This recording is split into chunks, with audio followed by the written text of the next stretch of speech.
Please don't give up." The words tore from Liam's throat as he slid down the ravine, 17 years old and homeless, watching a man die in the snow.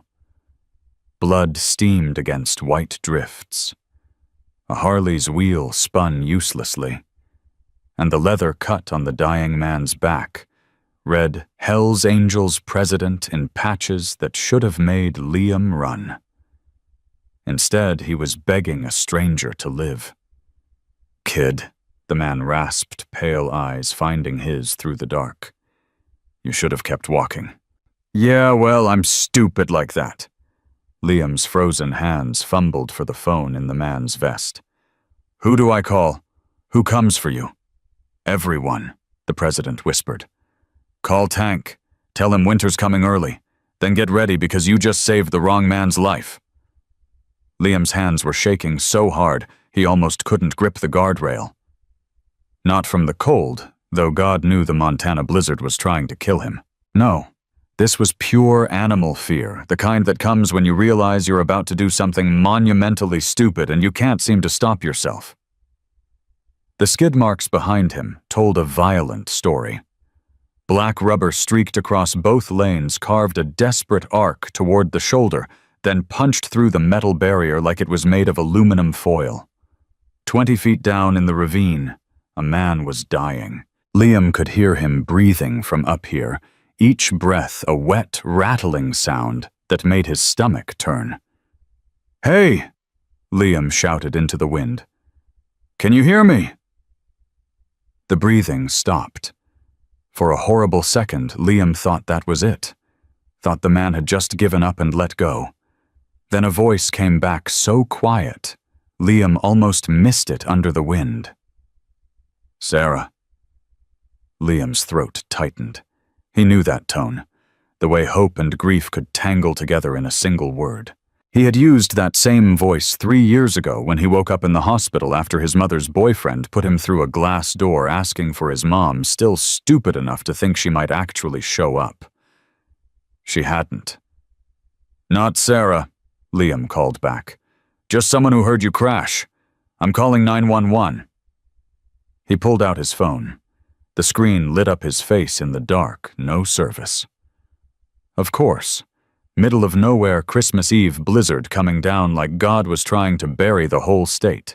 He was 17 years old, weighed maybe 140 pounds, soaking wet, and he was about to climb down into a ravine to help a stranger who probably outweighed him by 100 pounds. His foster father's voice echoed in his head, bourbon-soaked and mean. "You're a worthless boy. Only thing you're good for is taking up space and eating food you didn't earn." Liam grabbed the guardrail tighter. "I'm coming down," he yelled. "Don't die before I get there." A weak laugh floated up. "No promises, kid." Liam swung his legs over the barrier. The drop looked worse from this angle, steep and dark, nothing but snow and rock and shadows. His sneakers were already soaked through. His jacket was a joke, some thin thrift store thing that barely kept out September wind, let alone December cold.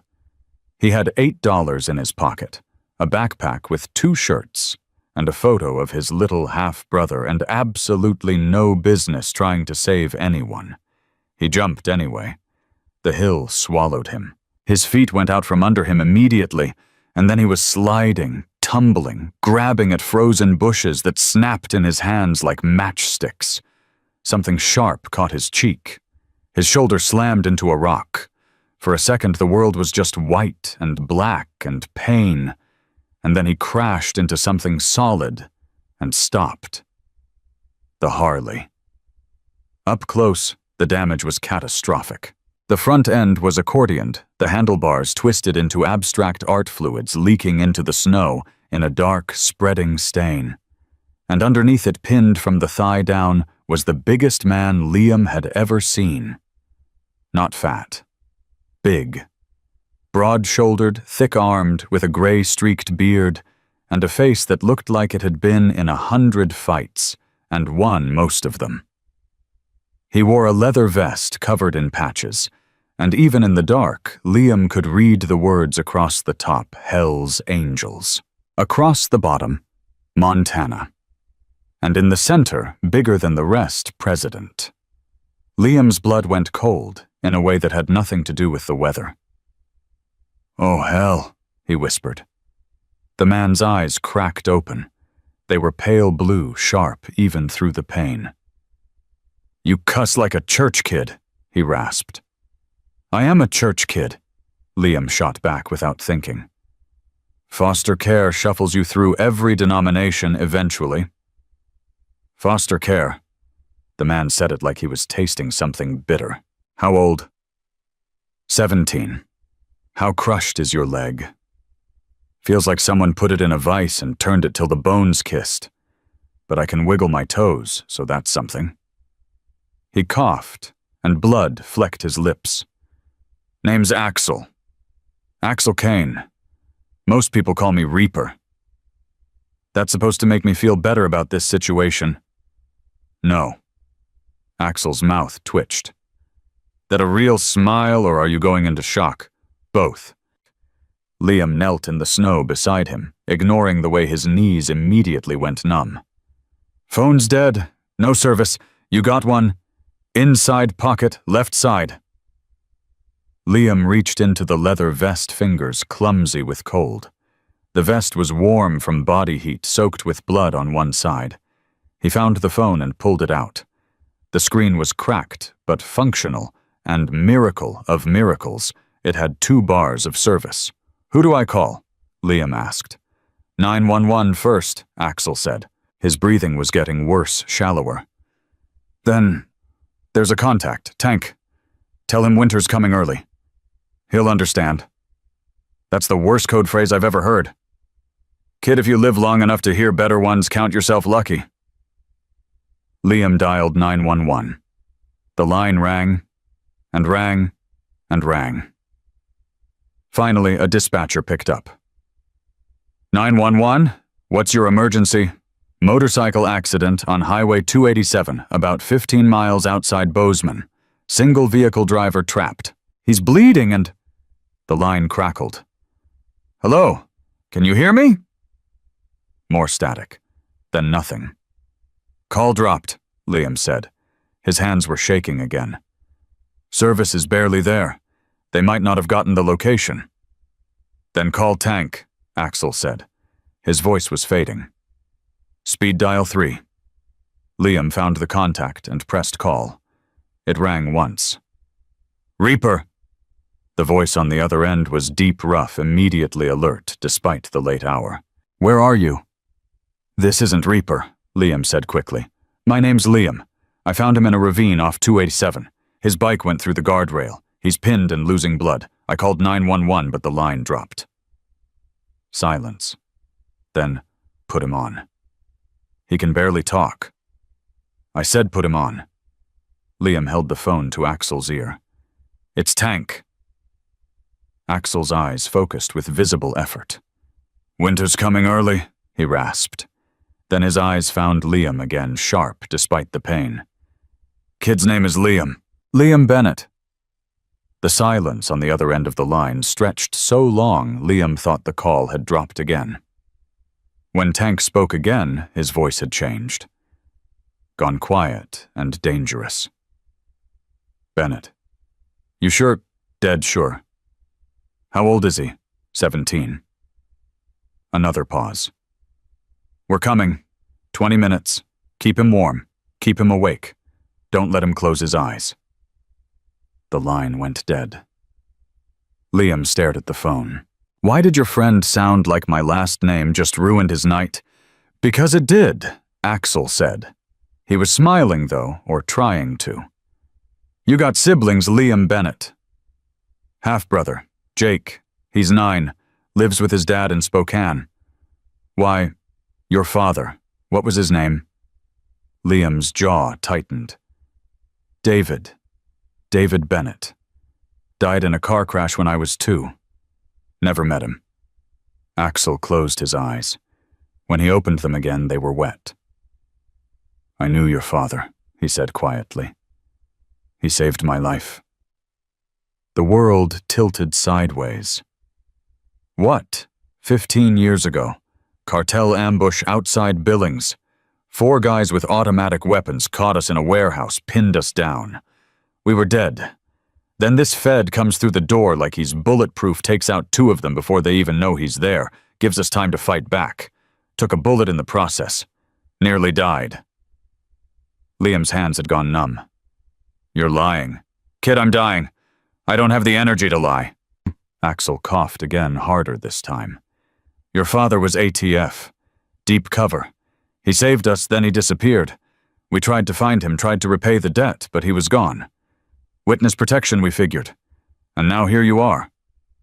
That's insane. That's destiny. Axel's hand moved slow and painful until it found Liam's wrist. His grip was weak, but deliberate. My daughter's name was Sarah.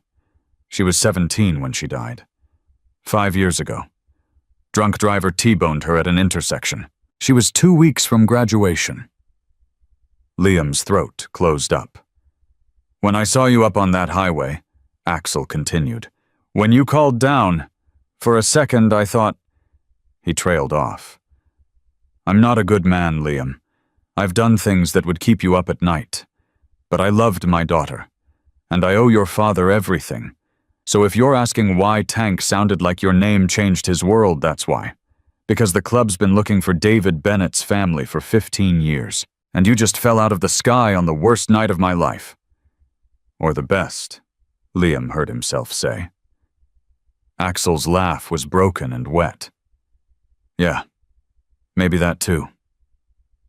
That was when Liam saw the brake fluid. It was pooling in the snow near the front wheel, dark and slick. Too much of it. Brake lines didn't just rupture in a crash, not like this. He had worked in enough auto shops during foster placements to know what a severed line looked like versus a broken one. This was clean. Deliberate. Someone cut your brake line, Liam said. Axel's expression didn't change. I know. You know. Then why? Because I'm the president of the largest MC chapter in Montana, Axel said quietly. Which means I have enemies. Which means someone wanted me dead tonight. And which means you, kid, just stepped into a war you don't understand. Then tell me. Not enough time. Axel's breathing was getting worse, each inhale a struggle.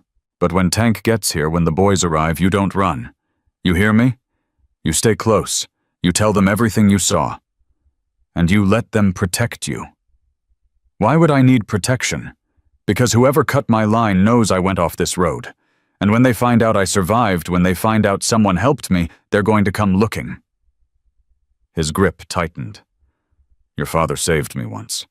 I'm not letting his son die because he was too stupid to walk away from a stranger. Too stupid or too stubborn?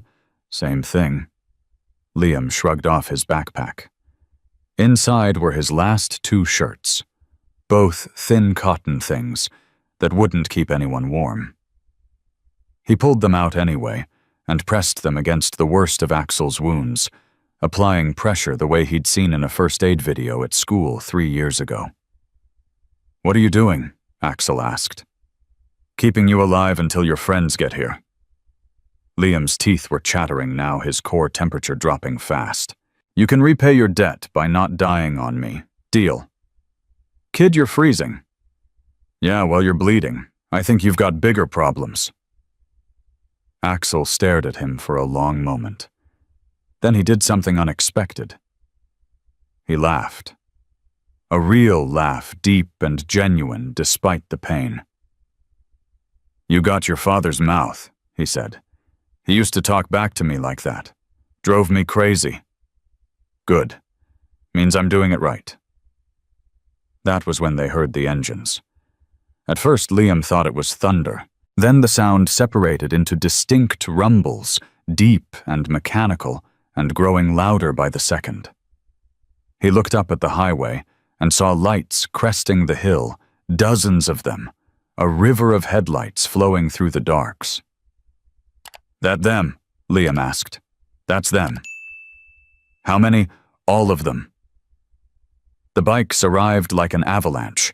They lined the shoulder in a perfect formation headlights, aimed down into the ravine, turning the crash site into a stage. Engines cut one by one until the only sound was wind and the distant wail of sirens.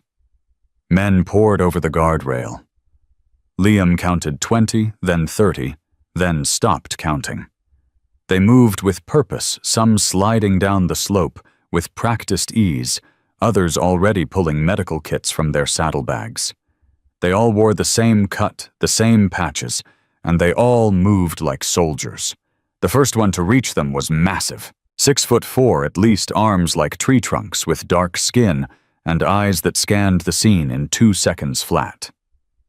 His patch read VP above his name, Tank. "Reaper," Tank said. Not a question, a confirmation. "Still here," Axel rasped. Tank's gaze swung to Liam. "You Liam Bennett, yeah. You know who your father was. I'm learning." Tank nodded once, then dropped to his knees beside Axel. "Doc's coming down. Ambulance is 3 minutes out. You hold on, brother. You hear me? Hard not to when you're yelling." Another man arrived, older, with silver hair and a patch that read Doctor. He carried a proper medical kit and moved with calm efficiency, checking Axel's vitals, assessing the leg barking orders to the others. "We need to get this bike off him before we move him," Doc said. "Carefully. If there's internal bleeding in that leg and we shift wrong, he could bleed out." Tank looked at Liam. "You move it already. Lifted it enough for him to pull his leg free," Liam said. "Was that wrong? Saved his life, more like." Tank stood. "All right. 4 of us on the bike. Smooth and steady. Reaper, you tell us if something feels wrong." They positioned themselves around the Harley. Liam watched as 4 men who looked like they could bench press cars gripped the frame and lifted in perfect unison. The bike rose. Doc slid in, supporting Axel's leg as it came free, checking for additional damage. "Compound fracture," Doc announced. "But the bone didn't sever the artery.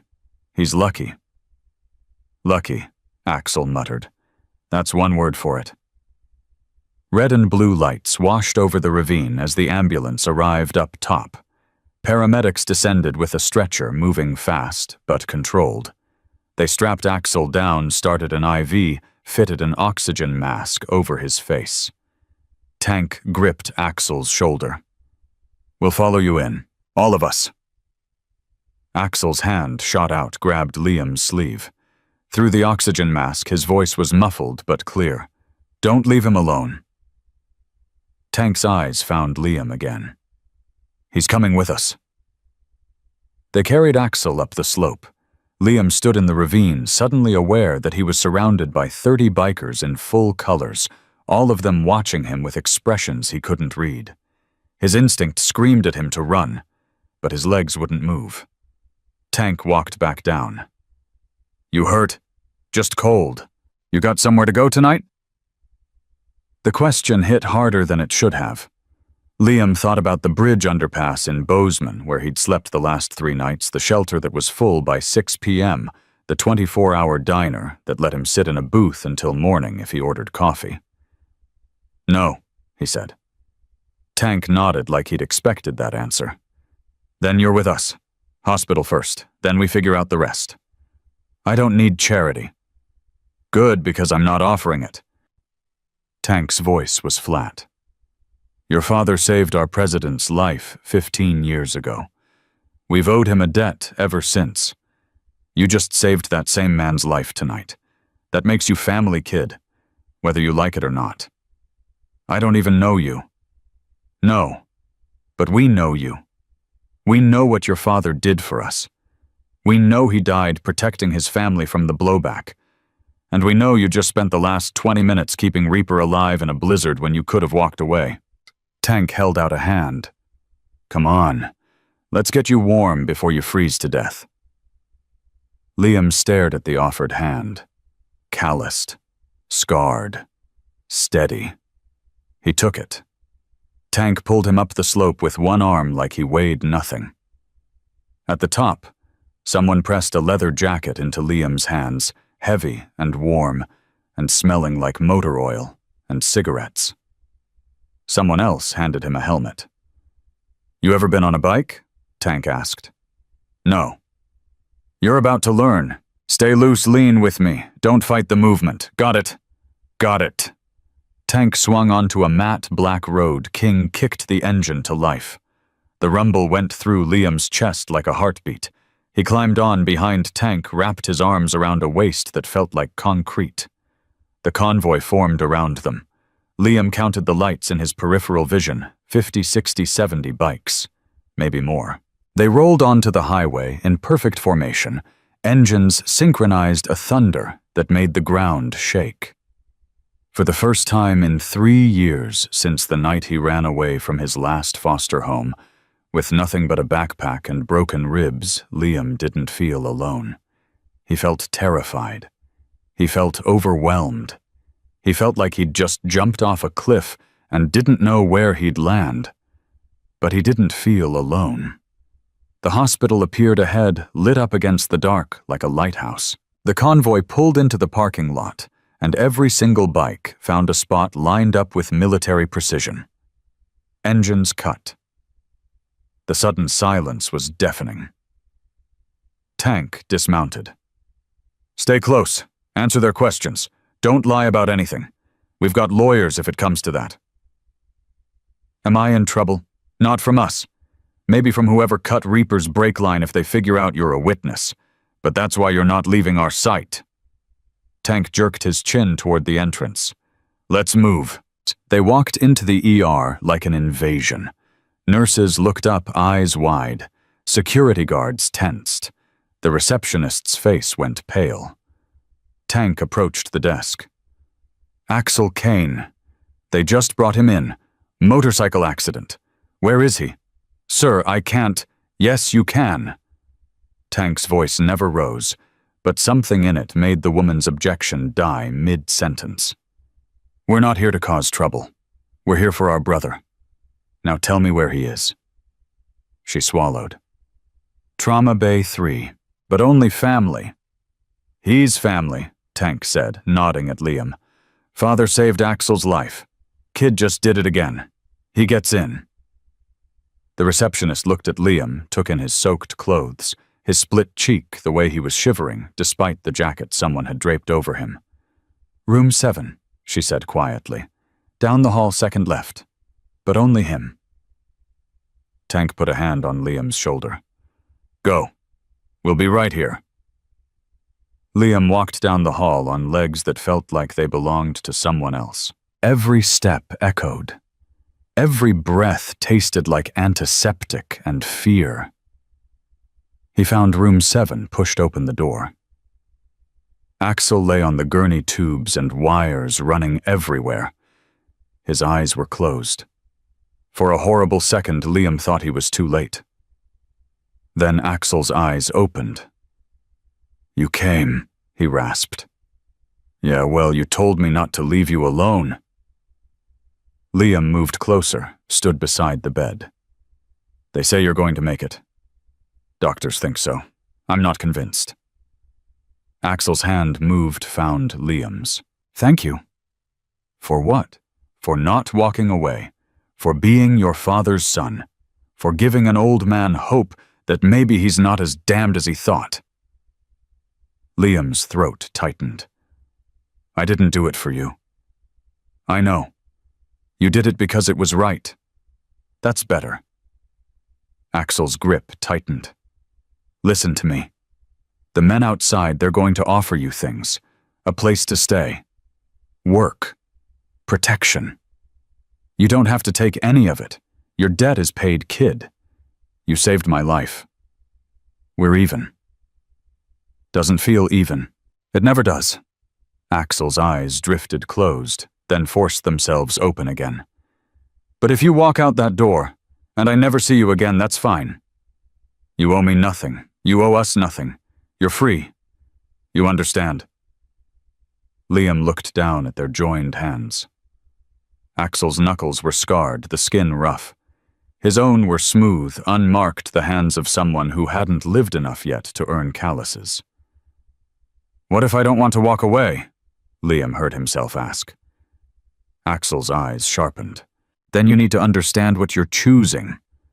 This life, this club, it's not a charity case. It's not a foster home that gets paid to take you in. It's blood and brotherhood and consequences. You take our protection, you take our name, then you're part of what we are. Good and bad, light and shadow, all of it. I don't have anywhere else to go." "That's not a good enough reason." "Then how about this?" Liam said, surprised by the steadiness in his own voice. "I'm tired of running. I'm tired of being nobody. I'm tired of waking up every morning wondering if today's the day I freeze to death or get jumped or just disappear and nobody notices. You said your daughter was 17 when you lost her. I'm 17 right now, and I'm telling you I've already been dead for 3 years. I just kept breathing anyway." Axel stared at him. Then slowly he smiled. "Your father would be proud of you. He'd also kick my ass for letting you make this choice." Axel squeezed his hand one more time, then let go. "Go talk to Tank. Tell him I said you stay. He'll handle the rest." Liam nodded, turned toward the door. "Liam." He looked back. "Welcome home, kid." The words hit him like a punch. Not the violent kind. The kind that knocks something loose inside you that's been stuck for so long you forgot it was there. Liam walked back into the waiting room. Tank stood immediately. "He's alive," Liam said. "He told me to talk to you." Tank nodded. "Let's go outside." They walked through the automatic doors into the cold. The parking lot was full of bikes and men, a wall of leather and chrome under the sodium lights. Snow fell softly now, the blizzard easing into something almost peaceful. Tank leaned against his bike. "Reaper told you to stay, didn't he? How did you?" "Because I know him, and I know what you did tonight meant something." Tank crossed his arms. "So here's how this works. You want in, you're in. We find you a place to stay. We find you work. We make sure you finish school. We teach you how to ride. We protect you from whoever cut Reaper's brake line and anyone else stupid enough to think you're an easy target. And what do you want from me? Loyalty. Honesty. To not be the kind of person who takes what we give and spits in our face." Tank's eyes were hard, but not unkind. "And eventually, if you prove yourself, if you show us you're serious, maybe you earn a patch. Maybe you become a prospect. Maybe one day you're a brother. But that's years down the road, kid. Right now you're just Liam Bennett, son of the man who saved our president, and the kid who did it again. That's enough." Liam looked at the bikes, the men, the world he was about to step into. "Okay," he said. "I'm in." Tank's expression didn't change, but something in his eyes softened. "All right then, let's get you fed. You look like you haven't eaten in a week." 3 days. Jesus. Tank shook his head. "Come on." As they walked toward Tank's bike, one of the other members approached. Young, maybe mid-20s, with nervous eyes. "Tank," he said quietly. "We found something on Reaper's bike." "What?" The kid held out a small device no bigger than a matchbox. "GPS tracker. Magnetic mount stuck under the rear fender. Professional grade." The temperature in the parking lot seemed to drop 10 degrees. Tank took the device, turned it over in his hands. "Someone was following him?" "More than that," the kid said. "Someone wanted to know exactly where he'd be when his brakes failed." Liam's stomach turned to ice. Tank looked at him. "You see any other vehicles at the crash site?" "Before we got there." Liam's mind flashed back. "Yeah, black SUV, no front plate, rolled past slow like they were checking on something. I thought they were going to stop, but they just drove off." "They were making sure he was dead," Tank said quietly. His jaw clenched. Which means they saw you. What does that mean? Tank met his eyes. It means you're not just a witness, kid. You're a loose end. And whoever tried to kill Reaper tonight doesn't leave loose ends. The diner smelled like burnt coffee and old grease, but to Liam it might as well have been a 5-star restaurant. He sat in a corner booth with Tank across from him, a plate of eggs and hash browns cooling in front of him, while his hands shook too hard to hold the fork properly. "Eat," Tank said. It wasn't a suggestion. Liam forced down a bite. His stomach cramped immediately, 3 days of nothing making it rebel against actual food. He kept eating anyway. Tank's phone buzzed. He glanced at it, jaw tightening. "Black SUV registered to a shell company.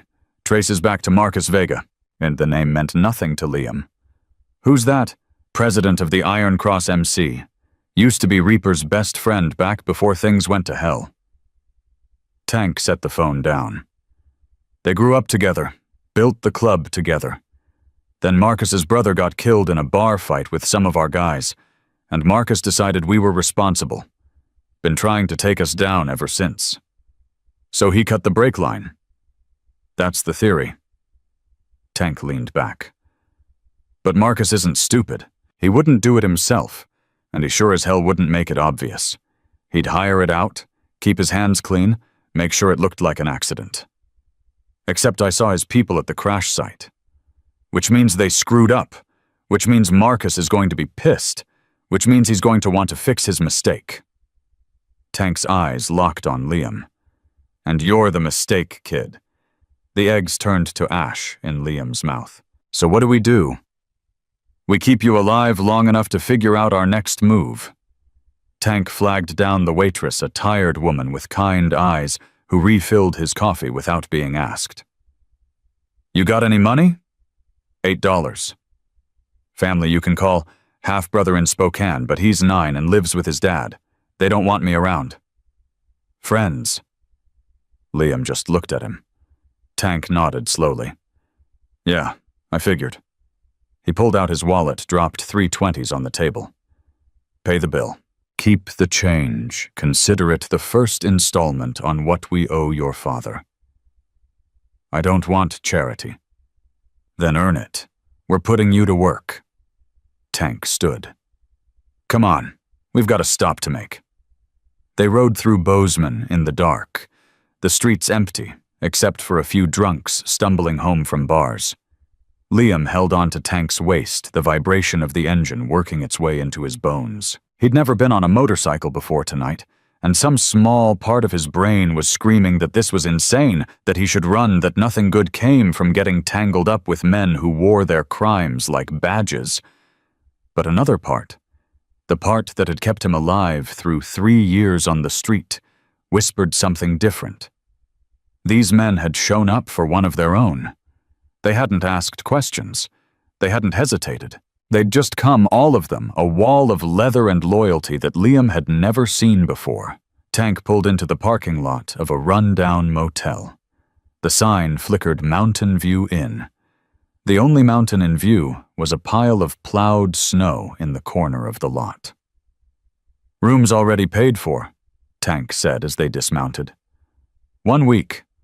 After that we figure out something more permanent." "You did this before you even met me." "We did this the second Reaper said your last name." Tank handed him a key. "Room 12, 2nd floor. Stay inside. Lock the door. Don't open it for anyone except me or someone I send." "How will I know if you sent them?" Tank pulled something from his pocket. A small silver coin, worn smooth. He pressed it into Liam's palm. "Club challenge coin. Anyone who knocks on that door better have one of these, or you don't open up." "Got it." Liam closed his fist around the coin. It was warm from Tank's pocket, heavy for its size. "Got it. I'll be back in the morning. 8 o'clock. We're going to the shop, get you set up with work." Tank paused. "You know anything about motorcycles?" "I worked at an auto shop for 6 months during a foster placement. Got fired when they found out I was sleeping in the back office." "You're not getting fired this time." Tank swung back onto his bike. "Get some sleep, kid. Tomorrow's going to be a long day." The engine roared to life, and he was gone, taillights disappearing into the dark. Liam stood in the parking lot for a long moment, key in one hand, challenge coin in the other, feeling like he'd just stepped through a door he couldn't close again. Room 12 was exactly what he expected, peeling wallpaper-stained carpet, a bed that sagged in the middle. But it had heat, and a shower, and a lock. Liam dropped his backpack on the bed and just stood there staring at the room. He'd slept in alleys, under bridges, in abandoned buildings where the wind came through holes in the walls. This place was a palace by comparison. He stripped off his wet clothes and stood under the shower until the water ran cold, watching 3 days of dirt and blood and snow circle the drain. His reflection in the mirror afterward looked like a stranger, too thin cheekbones, sharp eyes older than 17 had any right to be. The cut on his face from sliding down the ravine had stopped bleeding but needed cleaning. He used toilet paper and soap, wincing as it stung. His shoulder was bruised purple where he'd hit the rock. His hands were scraped raw. Small prices for saving a life. He wrapped himself in the thin motel towel and sat on the edge of the bed. His phone was dead. No charger. Even if he had one, who would he call? His caseworker had stopped answering after he ran. His half-brother's father had made it clear Liam wasn't welcome. His mother was God knew where, probably high, definitely not interested in her eldest son's problems. For the first time in 3 years, Liam felt the full weight of how alone he really was. Then his fingers found the challenge coin Tank had given him. Not alone. Not anymore. He lay back on the bed, fully intending to stay awake, to keep watch, to be ready for whatever came next. His eyes closed just for a second. The pounding on the door jolted him awake. Sunlight streamed through the curtains. He'd slept through the night, dead to the world, and now someone was trying to break down the door. "Liam Bennett." The voice was rough, unfamiliar. "Open up." Liam's heart slammed against his ribs. He grabbed his jeans, pulled them on, looked around for anything he could use as a weapon. Nothing. The lamp was bolted down. The TV was too heavy to lift. "I said open up! Show me your coin!" Liam shouted back. Silence. Then, "What coin?" Liam's blood went cold. "The club coin. If Tank sent you, you've got one." Another pause. "Look, kid, I don't have time for games. Marcus wants to talk to you." Marcus. The man who'd tried to kill Reaper. Liam backed toward the bathroom, eyes locked on the door. The handle rattled. Someone was picking the lock. "You've got 5 seconds to get away from that door," Liam said, trying to keep his voice steady. "After that, I'm calling the cops." "You call the cops, kid, and you're signing your own death warrant. Marcus just wants to talk." The lock clicked. The door swung open. 2 men stepped inside. Big guys, leather cuts, patches that read Iron Cross MC. The first one smiled, but it didn't reach his eyes. "There he is, the hero who saved the big bad Reaper." He took a step forward. "You've caused us a lot of trouble, you know that." Liam's back hit the bathroom door frame. "I didn't cause anything. I just helped someone who was hurt." "Yeah, and that someone was supposed to die on that highway. You complicated things." The second man moved to block the exit. He was younger, maybe early 20s, with a nervous energy that made him more dangerous than the older one. His hand kept drifting to his belt, where something bulged under his jacket. "Look," Liam said, fighting to keep his voice from shaking. "I don't know anything. I don't know about club politics or whatever war you've got going. I'm just a homeless kid who made a phone call." "Just a homeless kid," the first man repeated, "with David Bennett's blood in his veins. You know what your daddy did to our club 15 years ago? I never met my father." "Lucky you. Because your daddy helped Reaper destroy a deal that would have set us up for life. $3 million in weapons gone because some ATF agent decided to play hero. He stepped closer. Marcus has been waiting a long time to settle that score. And now here you are, gift-wrapped and stupid. Liam's mind raced. The bathroom had a tiny window, too small to climb through. The door behind the two men was his only way out, but they blocked it completely. Marcus is downstairs, the first man continued. Room 3. You're going to walk down there with us nice and quiet, and you're going to have a conversation. Maybe you walk away from it, maybe you don't, but either way you're coming with us. No, Liam said. The man's smile vanished. That wasn't a request. The younger one pulled a knife from his belt. Not big, but sharp, the blade catching the morning light. We can do this easy or hard, he said. Your choice. Liam's eyes darted between them, calculating odds he didn't like. Two grown men, both armed, both trained, him 17 skinny, exhausted with nothing but desperation. His hand closed around the motel phone on the nightstand. I said I'm not going anywhere with you, Liam repeated, and threw the phone at the younger one's face. It connected with a satisfying crack. The kid stumbled back, hand flying to his nose. Blood poured between his fingers. Liam didn't wait. He launched himself at the older man, low and fast, aiming for the knees. They went down together in a tangle of limbs.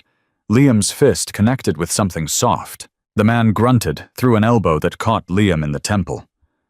Stars exploded across his vision. He rolled away, tried to get to his feet, slipped on the carpet. The knife flashed. Liam felt a line of fire across his forearm. Blood welled up hot and immediate. He scrambled backward, hit the bed, had nowhere left to go. The older man stood, straightened his cut, fury written across his face. You just made the hard choice, kid. The door exploded inward. Tank came through like a freight train, and he wasn't alone. 4 more Hell's Angels poured into the room behind him, filling the small space with muscle and rage. The Iron Cross guys froze. The younger one dropped his knife. The older one raised his hands slowly. This isn't club property, he said quickly. Neutral ground. You can't. Tank grabbed him by the throat and lifted him off his feet.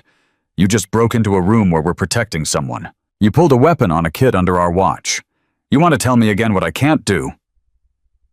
The man's face went purple. His hands clawed at Tank's wrist, useless. Please, he choked out. Marcus just wanted to talk. Then Marcus can come talk to me, man to man, president to president, not send his trash to terrorize a 17-year-old. Tank threw him toward the door. The man crashed into the frame, slid down to the floor. You tell Marcus we're done pretending this is about business. He tried to kill Reaper. He failed. He sent you after the kid. Now you've failed twice. Tell him the next failure is going to cost him more than he's willing to pay. The younger one helped his partner up. They stumbled toward the door, the older one cradling his throat, the younger one still bleeding from his nose. This isn't over, the older one rasped. Yeah, it is, Tank said. You just don't know it yet. They left. 2 of the Hell's Angels followed them out, making sure they actually went. Tank turned to Liam. His eyes dropped to the cut on Liam's arm. How bad? Surface. I'll live. Let me see it. Liam held out his arm. Tank examined the wound with surprising gentleness, pressing the edges together, checking for depth. You're lucky. Another inch and he'd have hit the artery. Story of my life. Almost dead, but not quite. Tank's mouth twitched. You've got a smart mouth for someone who just got jumped by 2 grown men with knives. Yeah, well, I threw a phone at one of them. Figured I earned it. This time, Tank actually smiled. Yeah, you did. He pulled a first aid kit from somewhere inside his cut, started cleaning the wound. How'd they find you? I don't know. You said this place was secure. It was, which means someone inside gave you up. Tank's hands paused. Someone knew which room knew you were alone, knew exactly when to hit. That's not a lucky guess. That's inside information. The implication settled over the room like ice water. You've got a rat, Liam said quietly. Maybe, or maybe someone's been watching us closer than we thought. Tank finished bandaging the arm, pulled out his phone. Either way, you're not staying here. Pack your stuff. You're coming to the clubhouse. Oh, is that safer? It's the only place I know for sure who's watching the door. Tank made a call, spoke in low tones Liam couldn't quite hear. When he hung up, his expression was grim. Reaper's awake. He wants to see you. They rode through Bozeman in convoy formation, 6 bikes, including Liam on the back of Tank's.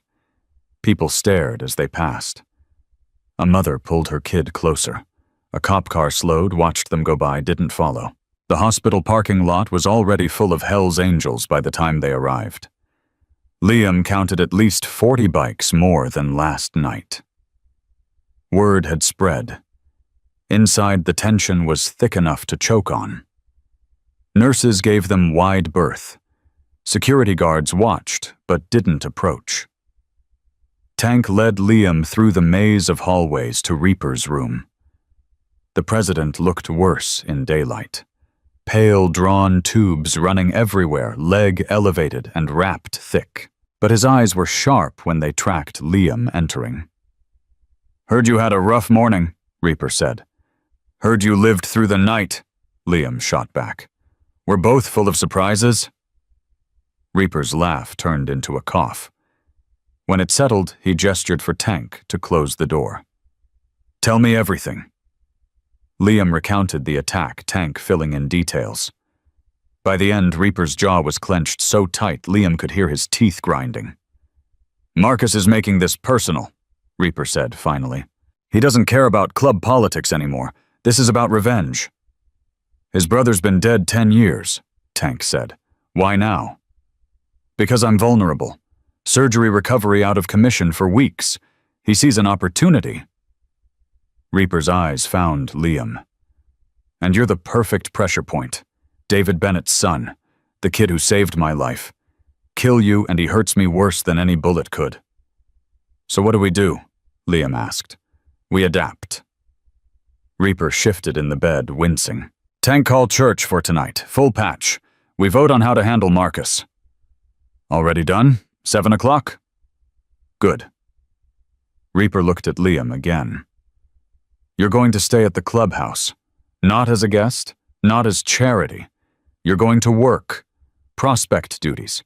Cleaning errands, whatever needs doing. You earn your keep. You learn how we operate. And most importantly, you stay alive long enough for us to figure out how to end this thing with Marcus.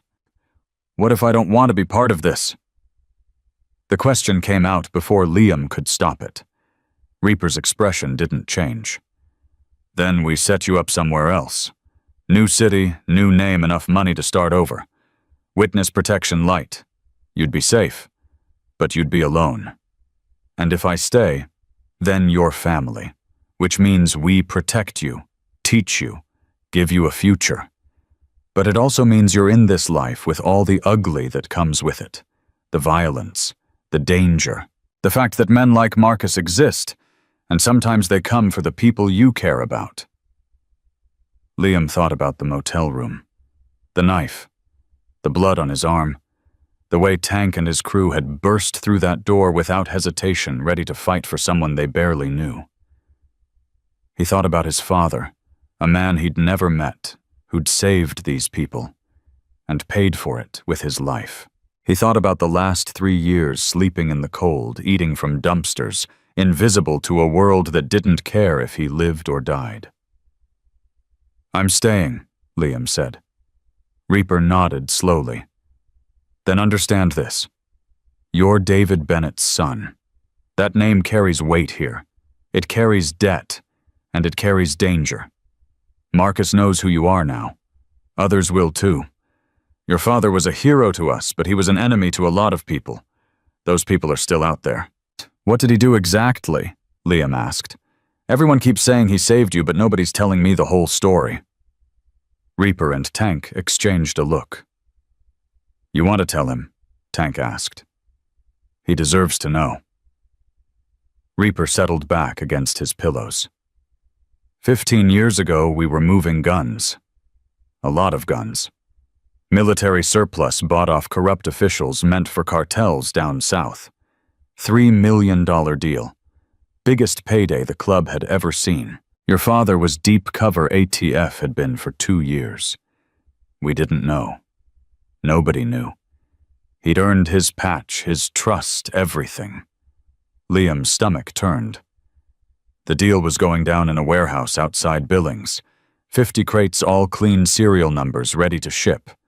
Then the cartel showed up early, decided they wanted the guns for free, brought soldiers to take them by force. Ambushed us. 4 of our guys went down in the first 30 seconds. I took 2 rounds, was bleeding out behind a forklift waiting to die. Reaper's eyes went distant. Your father could have stayed hidden.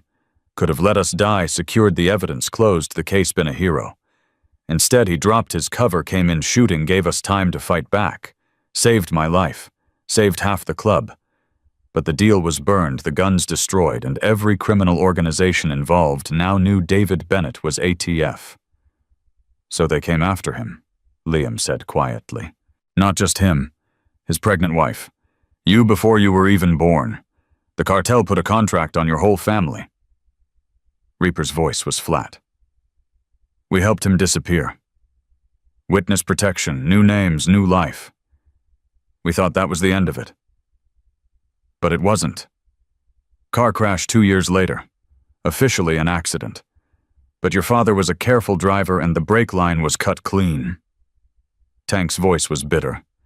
Same way they came after Reaper last night. Someone finished what they started. The room went silent except for the beep of monitors. My mother told me he abandoned us, Liam said. His voice sounded hollow in his own ears. She said he was a coward who ran away. Your mother was protected by not knowing the truth, Reaper said. Safer that way. But your father was a lot of things, kid. Coward wasn't one of them. Liam's hands were shaking. He shoved them in his pockets. So everyone who wanted him dead, they're still out there. Some of them. The cartels changed hands 12 times. Most of the original players are dead or in prison. But Marcus's brother was one of the guys your father shot that night. Marcus has never forgiven that. Never forgotten. So killing me is revenge for his brother. And for the deal we lost. And for 15 years of grudge he's been nursing. Reaper leaned forward as much as his injuries allowed. Listen to me. You didn't ask for this. You didn't earn this. You were just a kid trying to survive, and you stumbled into something bigger than you. I'm giving you an out. Right now. 1 word and we make you disappear, set you up safe. Liam met his eyes. My father gave up everything to save you. His cover, his career, his life. And I'm supposed to run away because it's hard. Being brave and being stupid aren't the same thing. Yeah, well, I've been stupid for 3 years and it's kept me alive. Liam straightened. I'm staying. I'm working. I'm learning. And when Marcus comes for me again, because we both know he will, I'm going to be ready. Tank's phone buzzed. He checked it, jaw tightening. We've got a problem. What kind? Reaper asked. The kind where Marcus just posted bail for the 2 guys we threw out of Liam's motel room. They're out, and they're pissed. Reaper cursed. How fast can you get the kid to the clubhouse? 20 minutes. Make it 10. And Tank... Reaper's voice dropped. From now on, Liam doesn't go anywhere without 2 escorts minimum. You understand, Marcus just declared war. The kid's not dying on my watch. Tank gripped Liam's shoulder. Let's move. They left Reaper behind Tank, moving fast through the hospital corridors. Outside, the convoy had grown. Liam counted 60 bikes, now maybe more. Word's spreading, Tank muttered. Everyone's coming in. Is that good or bad? Depends on whether Marcus is stupid enough to hit us while we're grouped up. Tank swung onto his bike. Get on. Stay low. If anything happens, you do exactly what I say when I say it. Got it. Got it. The ride to the clubhouse took 12 minutes. Not 10, because Tank took a route that doubled back on itself 3 times, checking for tails. The clubhouse sat on the edge of town, a nondescript building with a high fence and cameras everywhere. The gate rolled open as they approached. Inside it was controlled chaos. Bikes everywhere. Men in cuts, talking in tight groups. Tension crackling through the air like static. Tank led Liam inside the main building. It smelled like beer and motor oil walls, covered with photos and memorabilia from decades of club history. A pool table dominated one corner. A bar ran along the back wall. "This is home," Tank said. "For now, anyway. Your room's upstairs, second door on the left. It's small, but it's yours. Nobody goes in without permission. Nobody bothers you without reason. You need anything, you find me or Doc. Everyone else, you're polite, but cautious. Not everyone's thrilled about you being here. Because of my father. Because you're an outsider who got special treatment. Some of the guys think you're a liability. Others think you're a spy. You're going to have to prove yourself." A voice called out from across the room. That him, the Bennett kid. A man approached, older, maybe 50, with a scarred face and cold eyes. His patch read Sergeant at Arms above the name Razor. "This is the kid who saved Reaper." Razor circled Liam slowly like he was inspecting livestock. "Doesn't look like much." "He held his own against 2 of Marcus's crew this morning," Tank said evenly. "Yeah, and nearly got himself killed in the process." Razor stopped in front of Liam. "You know what a liability looks like, kid. Looks like someone who can't protect themselves but expects everyone else to die, keeping them safe." "I never asked anyone to die for me," Liam said. "No, but your daddy did. Got a lot of good men killed or locked up that night 15 years ago, and now here you are wearing his name expecting us to honor a debt." "I expect you to honor your president's word. He said I stay, I stay." Razor's eyes narrowed. "Got a smart mouth. Got a honest mouth. If that makes you uncomfortable, that's your problem, not mine." For a long second, Liam thought Razor was going to hit him. Then the older man laughed, sharp and humorless. "You've got stones, I'll give you that. Stupid stones, but stones." He turned to Tank. "He tries to run, let him. He gets himself killed being brave, that's on him. But if he puts this club in danger, if his presence here brings Marcus down on us harder than we can handle, I'm voting to cut him loose. Debt or no debt." "Noted," Tank said. Razor walked away. Other men watched the exchange, some nodding agreement, others looking less certain. Tank led Liam upstairs. The room was exactly as described, small, with a single bed, a dresser, and a window that looked out over the parking lot. But it was clean, and it was his. "Get some rest," Tank said. "Church is at 7. You're not invited, but you'll hear about it after. Whatever we decide tonight, that's what happens. You ready for that?" "Do I have a choice?" "There's always a choice, kid. The question is whether you can live with the consequences." Tank left. Liam sat on the bed, staring at the walls, listening to the rumble of voices below. His arm throbbed where the knife had caught him. His head ached from the elbow to the temple. His whole body felt like it had been through a grinder. But he was alive. And for the first time in years, he wasn't alone. He pulled out the challenge coin Tank had given him, turned it over in his fingers. One side had the Hells Angels' death head. The other had words worn almost smooth, forever, forever. Outside engines roared. More bikes arriving. The club gathering. Whatever came next, Liam knew one thing for certain. He'd just stepped into a war. And there was no walking away from it now. Liam woke to the sound of breaking glass. For a second, he thought he was back under the bridge in Bozeman, that the last 2 days had been some fever dream born of hypothermia and desperation. Then he registered the bed beneath him, the walls around him, the shouting from downstairs that turned his blood to ice. They're in the garage. He was on his feet before his brain caught up, pulling on jeans, grabbing his shoes. The clock on the dresser read 2:47 a.m. 4 hours since church had let out. 4 hours since Tank had knocked on his door and told him the vote was unanimous. Protect the kid and Marcus, whatever it takes. Now Marcus had brought the fight to them. Liam hit the hallway at a run. Other doors flew open, men stumbling out in various states of dress, all of them armed. Tank appeared at the top of the stairs, pulling a shirt over his head, a gun already in his other hand. Liam, get back in your room and lock the door. What's happening? Marcus's crew hit the garage. They're trying to burn us out. Tank grabbed another man by the shoulder. Ace, you're on the kid. Nobody gets up these stairs. You understand? Ace nodded, a younger guy with nervous eyes and a shotgun that looked too big for his frame. He positioned himself at the top of the stairs as Tank and the others thundered down. Come on, Ace said to Liam. Back inside, now. How many are out there? I don't know. 10, maybe 15. Doesn't matter. We've got 40 guys here. They're stupid if they think they can... The window in Liam's room exploded inward. The Molotov cocktail arced through the air in slow-motion flames, trailing behind it like a comet. It hit the floor and erupted fire, spreading across the cheap carpet in a hungry wave. Ace swore and grabbed Liam, shoving him toward the stairs.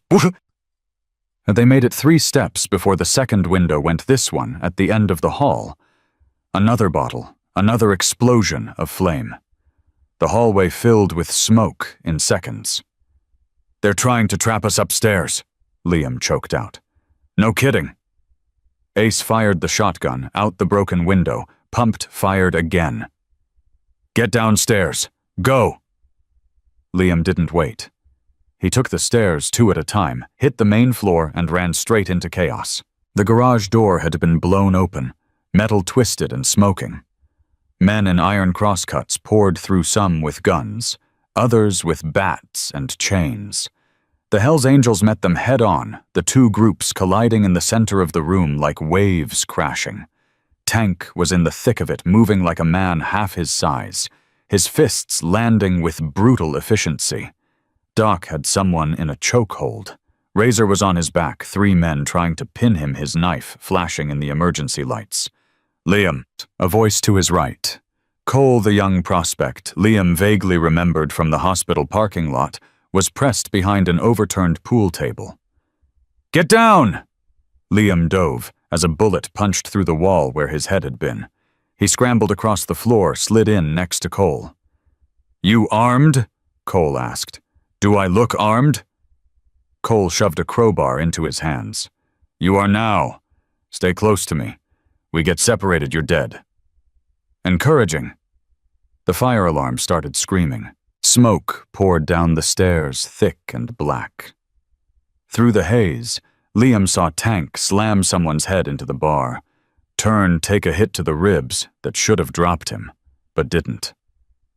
We need to get everyone out, Liam said. The whole building's going to go up. You think Tank doesn't know that? Cole fired twice toward the garage, ducked back. He's trying to push them out so we can evacuate, but they keep coming. And a man in an iron cross-cut crashed through the front window, rolled, came up with a pistol.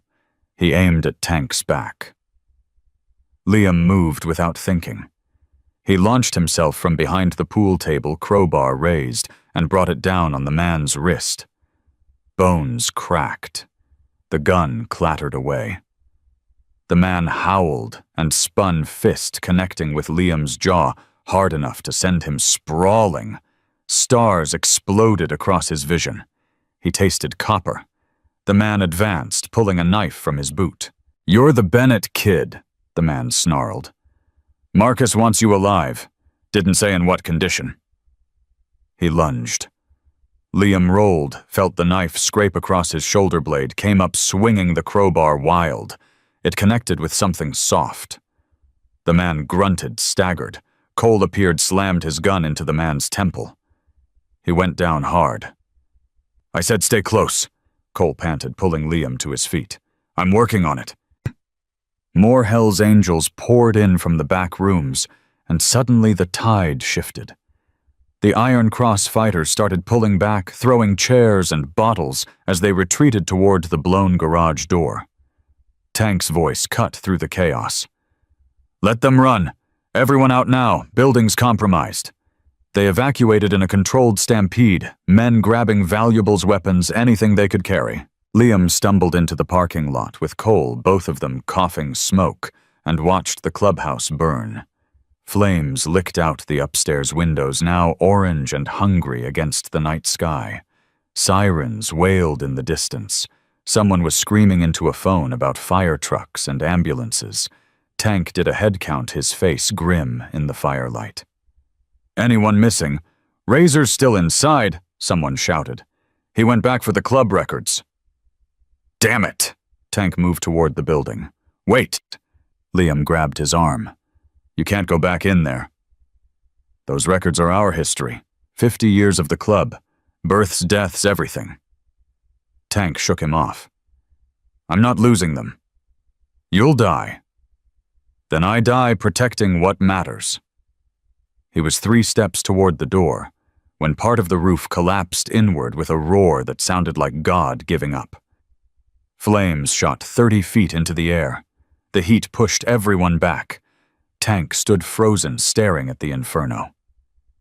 Tank, Liam said quietly. He's gone. We don't know that. Look at it. Nobody's walking out of that. Tank's hands clenched into fists. For a horrible second, Liam thought he was going to charge in anyway, throw himself into the fire on pure, stubborn loyalty. Then his shoulders sagged. Damn it! Damn it! He spun, slammed his fist into a bike's gas tank hard enough to dent it. Razor! The name echoed across the parking lot. No answer came back except the crackle of flames. Cole moved closer to Liam. This is bad. Razor's been with the club 30 years. He was a founder. If he's dead because of me, Liam finished. Marcus came here for me. All of this is because I'm here. Don't, Cole said sharply. Don't do that. Marcus came here because he's been waiting for an excuse to burn us down for a decade. You're just the match he used. The fire trucks arrived, but it was too late. They could save the surrounding buildings, keep the fire from spreading, but the clubhouse was gone. By the time the flames were under control, dawn was breaking gray and cold. Liam sat on the curb with Cole, both of them wrapped in emergency blankets that did nothing against the chill seeping into their bones.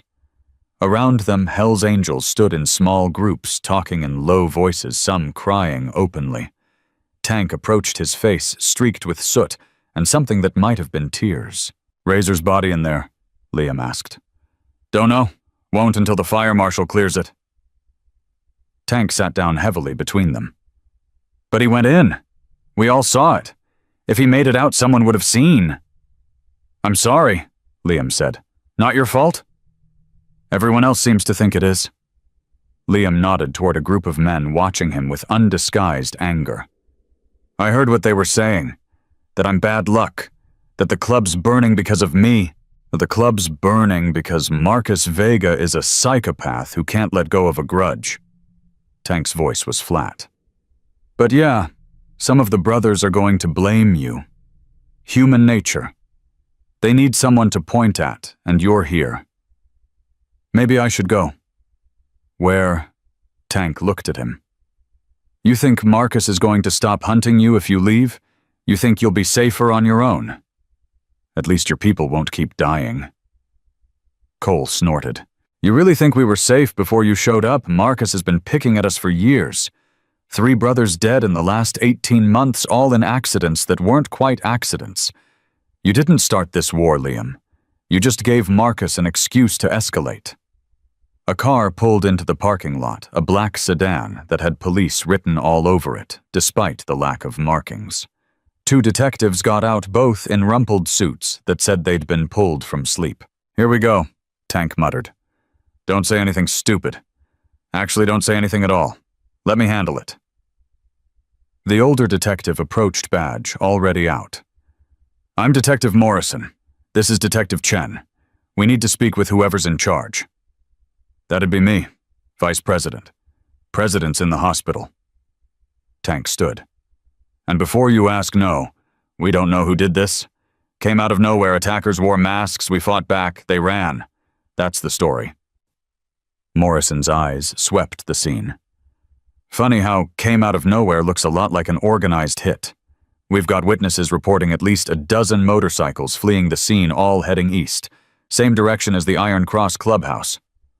Can't help you with that. No, I bet you can't. Morrison's gaze landed on Liam. Who's the kid? Guessed. Guessed with a split lip and what looks like a knife wound on his shoulder. Morrison stepped closer. Son, you hurt. Liam opened his mouth. Tank cut him off. He's fine. Got roughed up in the commotion, but he's not pressing charges or making statements. I wasn't asking you. Morrison kept his eyes on Liam. You got a name, son? Liam. Liam what? Tank's hand landed on Liam's shoulder, heavy with warning. He's a minor. You want to question him, you need a guardian present and probably a lawyer. We doing this official or are you just fishing? Morrison and Chen exchanged a look. We're just trying to understand what happened here tonight. What happened is someone firebombed a private residence. You want to investigate that, be my guest. But you're not dragging this kid into it. This kid was seen pulling a weapon on an Iron Cross member inside that burning building, Chen said quietly. Multiple witnesses. We've got statements already. Liam's stomach dropped. He was defending himself, Cole interjected. Guy came at him with a knife. What was he supposed to do, die quietly? That's a question for a courtroom, not a parking lot. Morrison pulled out a card, handed it to Liam. You need to talk, you call me. Not your biker friends. Me. Understand? Liam took the card, said nothing.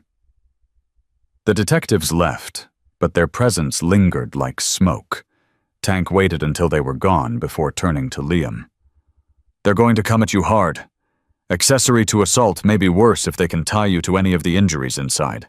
You need to be ready for that. I just defended myself. I know, but the law doesn't always care about context. You're 17, no parents, no guardians, surrounded by men in gang colors. A prosecutor could paint that picture real ugly. Tank scrubbed a hand over his face. We need to get you a lawyer, and we need to find somewhere safe for you to stay until this settles. The clubhouse is gone, Cole pointed out. Where's anyone staying? Members with families will go home. Everyone else, we've got a couple safe houses. But Liam... Tank trailed off. I'm the target, Liam finished. Anywhere I go puts people in danger. Pretty much. A bike pulled up, engine loud in the dawn quiet. The rider was a woman mid-30s, leather, and patches marking her as part of the club. She pulled off her helmet, revealing short, dark hair and eyes that looked like they'd seen everything twice. Tank, she said. Reaper's on the phone. He heard about the fire. Tank took the phone she offered, walked a few steps away. Liam watched his body language change as he listened. Shoulders tightening, jaw working. When he came back, his expression was unreadable. Reaper wants to see you, he told Liam. Right now. Is that good or bad? With Reaper, it's never just one or the other. They rode to the hospital. Liam on the back of Tank's bike again, the city still mostly asleep around them. In the cold morning light, everything looked sharper, more real. The smoke on his clothes, the ache in his jaw, the weight of knowing a man had died because Marcus wanted Liam badly enough to burn down a building. Reaper's room was crowded. Doc was there, and the woman who'd brought the phone, whose patch read Tiger. A few others Liam didn't recognize. They all looked at him when he entered, and he couldn't read any of their expressions. Reaper looked worse than before. The pain lines were deeper, his skin grayer, but his eyes were sharp as ever. Liam, he said, come here. Liam approached the bed. His legs felt like water. I heard what happened, Reaper continued. The fire. The fight. Razor. His voice cracked on the name. I heard you picked up a weapon and defended Cole when you could have run. I wasn't going to let someone die. No, you weren't.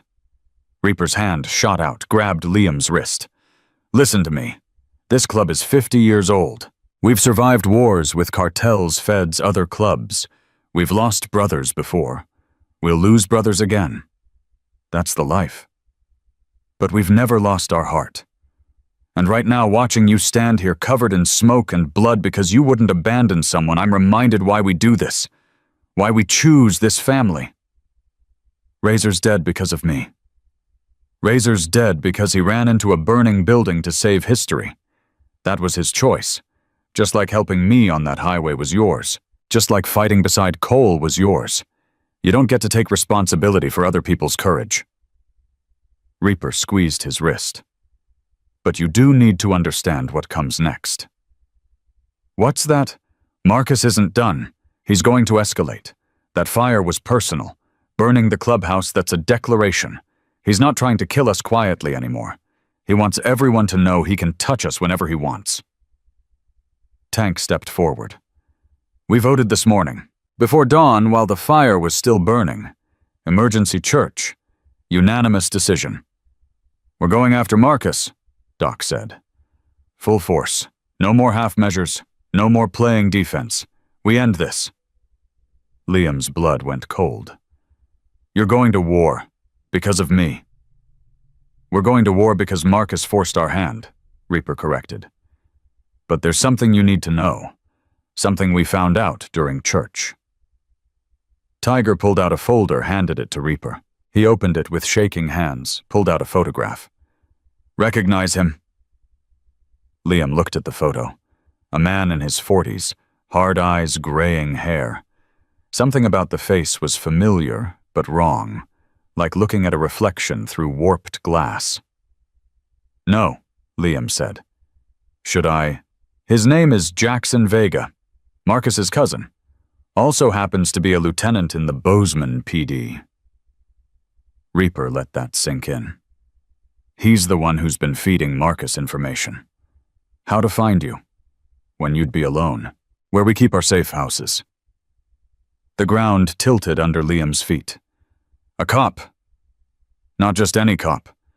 The cop investigating your father's death 15 years ago. Reaper's expression was grim. The car crash that killed David Bennett Jackson Vega closed the case in 48 hours. Ruled it accidental. No follow-up, no investigation into the cut brake line that 3 mechanics later confirmed was there. Liam's hand started shaking. He covered it up. He helped murder your father, and now he's helping Marcus finish the job by coming after you. Reaper pulled out another photo, this one of Liam, walking into the motel 2 nights ago. Jackson took this, sent it to Marcus. That's how they knew where to find you. Why? The word came out broken. Why would a cop work with a biker gang to kill people? Because Jackson's brother Marcus's father was the cartel contact who died in that warehouse raid. David Bennett shot him. Tank's voice was flat. This isn't just about revenge against the club, Liam. This is about 3 generations of the Vega family wanting the Bennetts dead. Your father, then you. The room spun. Liam grabbed the edge of the bed to steady himself. So what do we do? He asked. We give you a choice, Reaper said.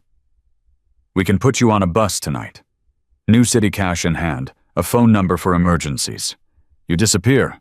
We handle Marcus and Jackson our way, and you get to live your life somewhere else. Or you stay. You learn. You become part of this family for real. And when we go after Marcus, you're there. Not as a kid we're protecting, but as someone with skin in the game. Reaper's eyes burned. Your father never got justice. We can give you that. But only if you're willing to pay the price. What price? Everything that comes after. The life. The brotherhood. The fact that you'll never be normal again. You'll always be Liam Bennett, son of David, brother to the Hells Angels, Montana. That's a weight, kid. One you carry forever. Liam thought about his father, a man he'd never known who'd died protecting his family from people who wouldn't stop until every Bennett was dead. He thought about Razor, who'd run into fire for something he believed in. He thought about Tank and Cole and Doc and Reaper, all of them willing to stand between him and the people who wanted him gone. He thought about 3 years on the street, invisible alone, nobody's son and nobody's brother. "I'm staying," he said, "and I'm there when you go after Marcus. He killed my father. He tried to kill me. I'm not running from that." Reaper nodded slowly. "Then we do this right. Tank start his training. I want him able to handle himself by the end of the week." "That's not enough time," Tank protested. "It's the time we've got. Marcus knows we're coming now. He'll be ready. But he won't be expecting the Bennett kid to show up armed and trained." Reaper looked at Liam again. 1 week. You learn to shoot, to fight, to ride. You learn how to stay alive when everything goes wrong. And then we make Marcus Vega wish he'd never heard the name David Bennett." "What about Jackson?" Doc asked. "Can't exactly go after a cop without consequences." "Leave Jackson to me," a voice said from the doorway. Everyone turned. Detective Morrison stood there, badge clipped to his belt expression, unreadable. "How long have you been listening?" Tank demanded. "Long enough." Morrison stepped into the room. "Jackson Vega's been dirty for years. Internal Affairs has been watching him, but we could never make anything stick. Now you're telling me he's connected to a 15-year-old murder and an ongoing conspiracy to kill a minor." He looked at Liam. "I'm going to need everything you've got on him. Recordings, documents, witnesses. And in exchange, I'll make sure you don't all end up in prison for whatever you're planning." "You'd turn on your own?" Tank asked. "He's not my own. He's a cancer in the department. And if what you're saying is true, he's a murderer." Morrison's jaw set. "But I do this by the book, which means no vigilante justice, no retaliation. You give me evidence, I build a case, we put him away legally."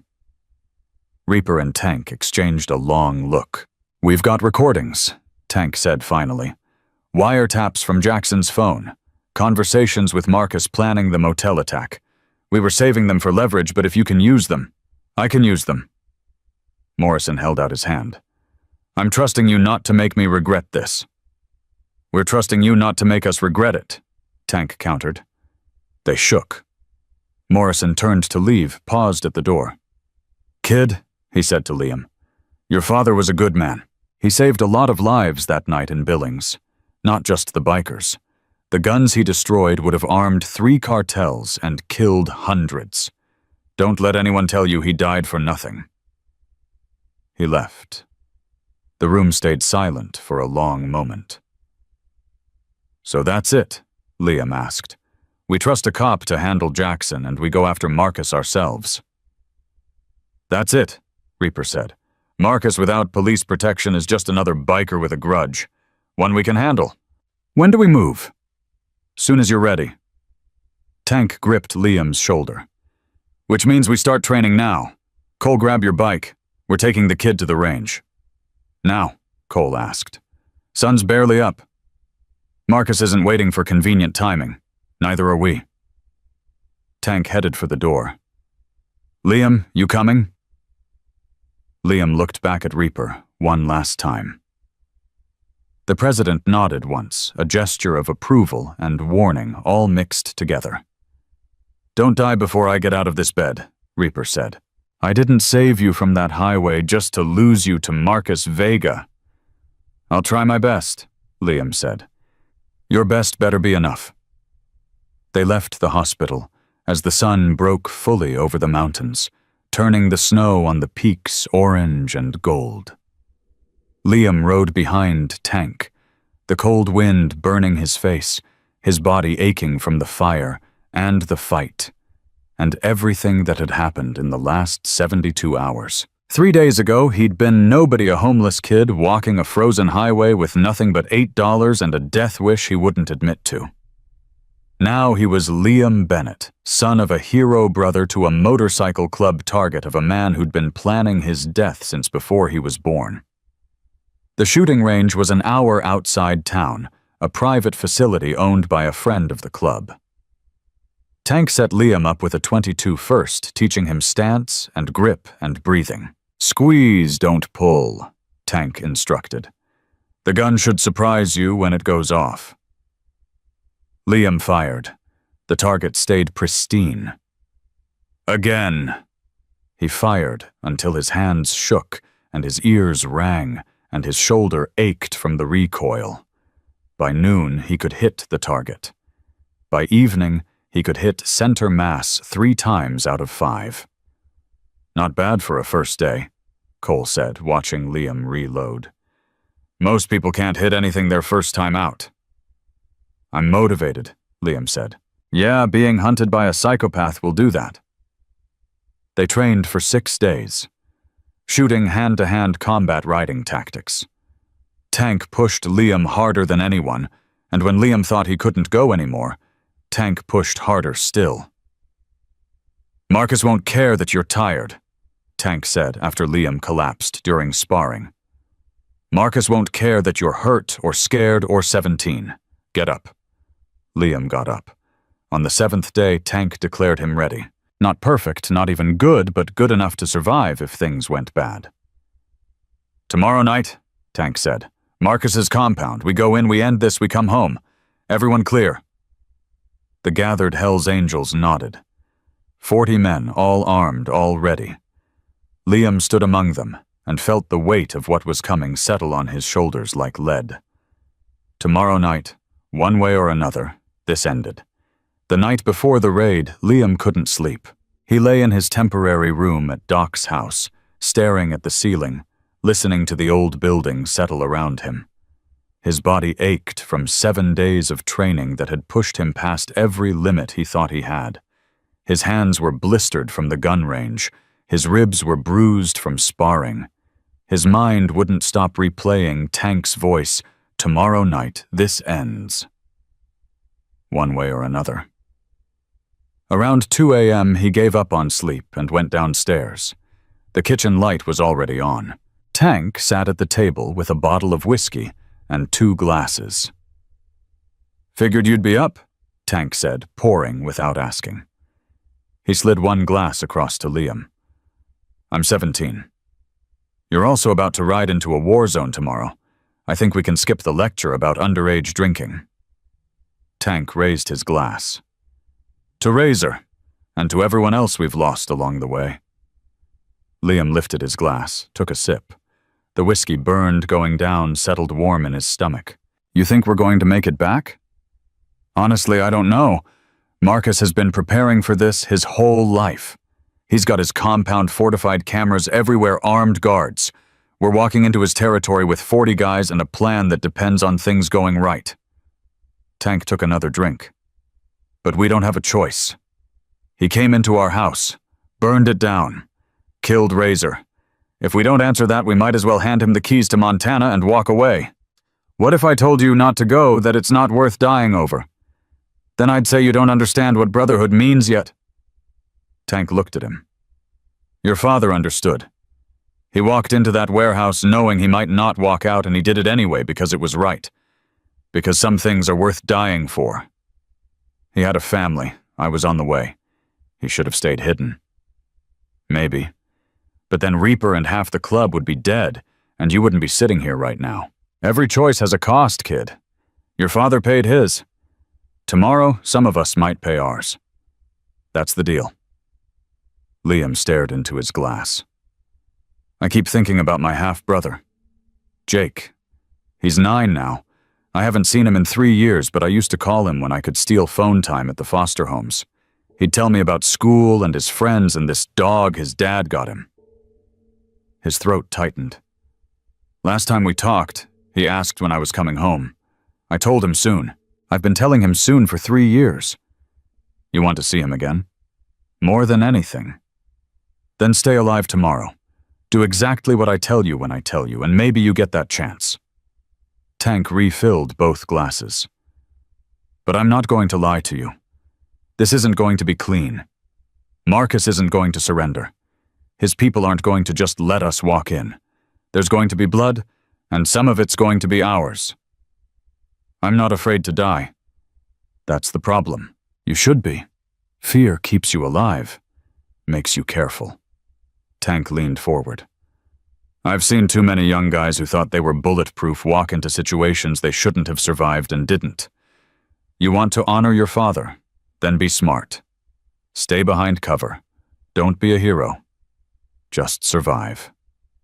And if Marcus comes for me directly, then you do what you've been trained to do. You fight back. But you remember he's been doing this for 30 years. You've been doing it for 7 days. There's no shame in staying alive long enough for help to arrive. They sat in silence for a while, drinking slowly, the whiskey loosening something tight in Liam's chest. Outside, snow started falling again, soft against the windows. Tank, Liam said finally. If something happens to me tomorrow, don't. Listen, if something happens and I don't make it, I need you to tell Jake that I tried, that I wanted to come home, that I wasn't just running away from him. Tank's jaw worked. You tell him yourself when this is over. But if I can't, then I'll tell him.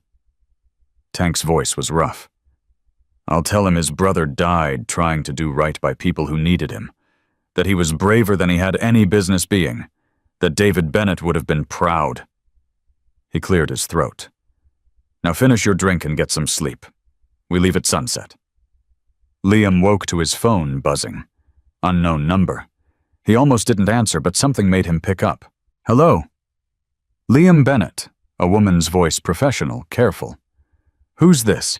My name is Karen Reeves. I'm a social worker with Montana Child Services. I've been trying to reach you for 3 days. Liam's stomach dropped. How'd you get this number? Detective Morrison provided it. He said you might be in a situation that requires state intervention. Her voice softened slightly. Liam, I understand you've been living with members of a motorcycle club. Is that correct? I'm safe. I don't need intervention. You're 17 years old with no legal guardian. By law, you should be in state custody or with an approved foster family. The people you're with, they're not qualified caregivers. They're the only people who've cared whether I lived or died in 3 years. I understand it feels that way, but there are protocols, resources, better options than staying with a motorcycle gang. She paused. Liam, Detective Morrison also told me there may be a dangerous situation developing. If you're in any kind of danger, I can help. I can get you somewhere safe tonight. I'm already somewhere safe. Are you? Because from what I'm hearing, you're about to be involved in some kind of confrontation between rival clubs. That's not safe, Liam. That's the opposite of safe. Liam's hands tightened around the phone. You don't understand what's happening here. Then help me understand. Talk to me. Meet with me. Let me show you there are other ways to handle this. The other ways got my father killed. The system couldn't protect him. It sure as hell won't protect me. Your father was ATF. He had resources training federal protection. And he still died because he stayed too close to dangerous people. Her voice was gentle but firm. Don't make the same mistake. My father died because someone cut his brake line and a dirty cop covered it up. The system failed him. The system's been failing me my whole life. Liam started pacing. These people you're calling a gang, they showed up when I needed them. They've fed me, protected me, taught me how to defend myself. They're not perfect, but they're here. Where was the system when I was sleeping under bridges? We failed you. I won't deny that. But this isn't the answer. Violence never is. Tell that to Marcus Vega. Silence on the other end. Then, who's Marcus Vega? The man who's been trying to kill me since I saved Reaper's life. The man who burned down the clubhouse and killed someone just to get to me. You want to help me with that. Liam, if someone's threatening your life, that's what police are for. The police won't do anything until I'm already dead. These people will. He took a breath. Look, Ms. Reeves, I appreciate that you're trying to help. Really. But you're calling the wrong person at the wrong time. This ends tonight, one way or another. After that, if I'm still alive, maybe we can talk about proper protocols and approved foster families, but right now I've got somewhere to be. Liam, wait. He hung up. His hands were shaking. Tank appeared in the doorway. Who was that? Social services. Wants to pull me out, put me in state custody. They can try. Tank's expression was grim. Morrison must have reported the situation, probably trying to cover his bases legally. Will they come for me? Not tonight. They'd need a court order and the courts are closed. By the time they open tomorrow, this'll be over. Tank handed him a leather jacket heavier than the one he'd been borrowing. This was Razor's. Doc thought you should have it. No patches yet, you haven't earned those. But it's protection, and it's a reminder of what we're fighting for. Liam took the jacket. The leather was worn soft in places, scarred in others, smelled like smoke and motor oil and history. He put it on. It fit better than anything he'd ever worn. Thank you, he said. Don't thank me yet. You've got to survive the night first. They gathered at sunset in a parking lot outside town. 40 Hells Angels, all armed, all silent. The mood was different from the hospital parking lot that first night. Less urgency, more resignation. Everyone knew what they were riding into. Reaper wasn't there. Still in the hospital, still recovering. But his presence hung over them anyway. A ghost watching to see if they'd honor what he'd built. Tank stood on a bike, addressed the group. Marcus Vega's compound is 15 miles east. He knows we're coming. He's had a week to prepare. That means guards' weapons probably booby traps. We're not going in blind, but we're not going in with all the answers either. What's the play? Someone called out. We split into 3 groups. First group hits the front, makes noise, draws attention. Second group comes around the back, cuts off escape routes. Third group with me and Liam goes for Marcus directly. We get him. We end this. And if we don't get him, then we make damn sure he regrets burning our clubhouse. Tank's voice was steel. But I want to be clear. This isn't about revenge. This is about protection. Marcus came into our home. He killed our brother. He's hunting a kid who did nothing except pull one of us out of a ditch. We end that threat tonight or we spend the rest of our lives looking over our shoulders.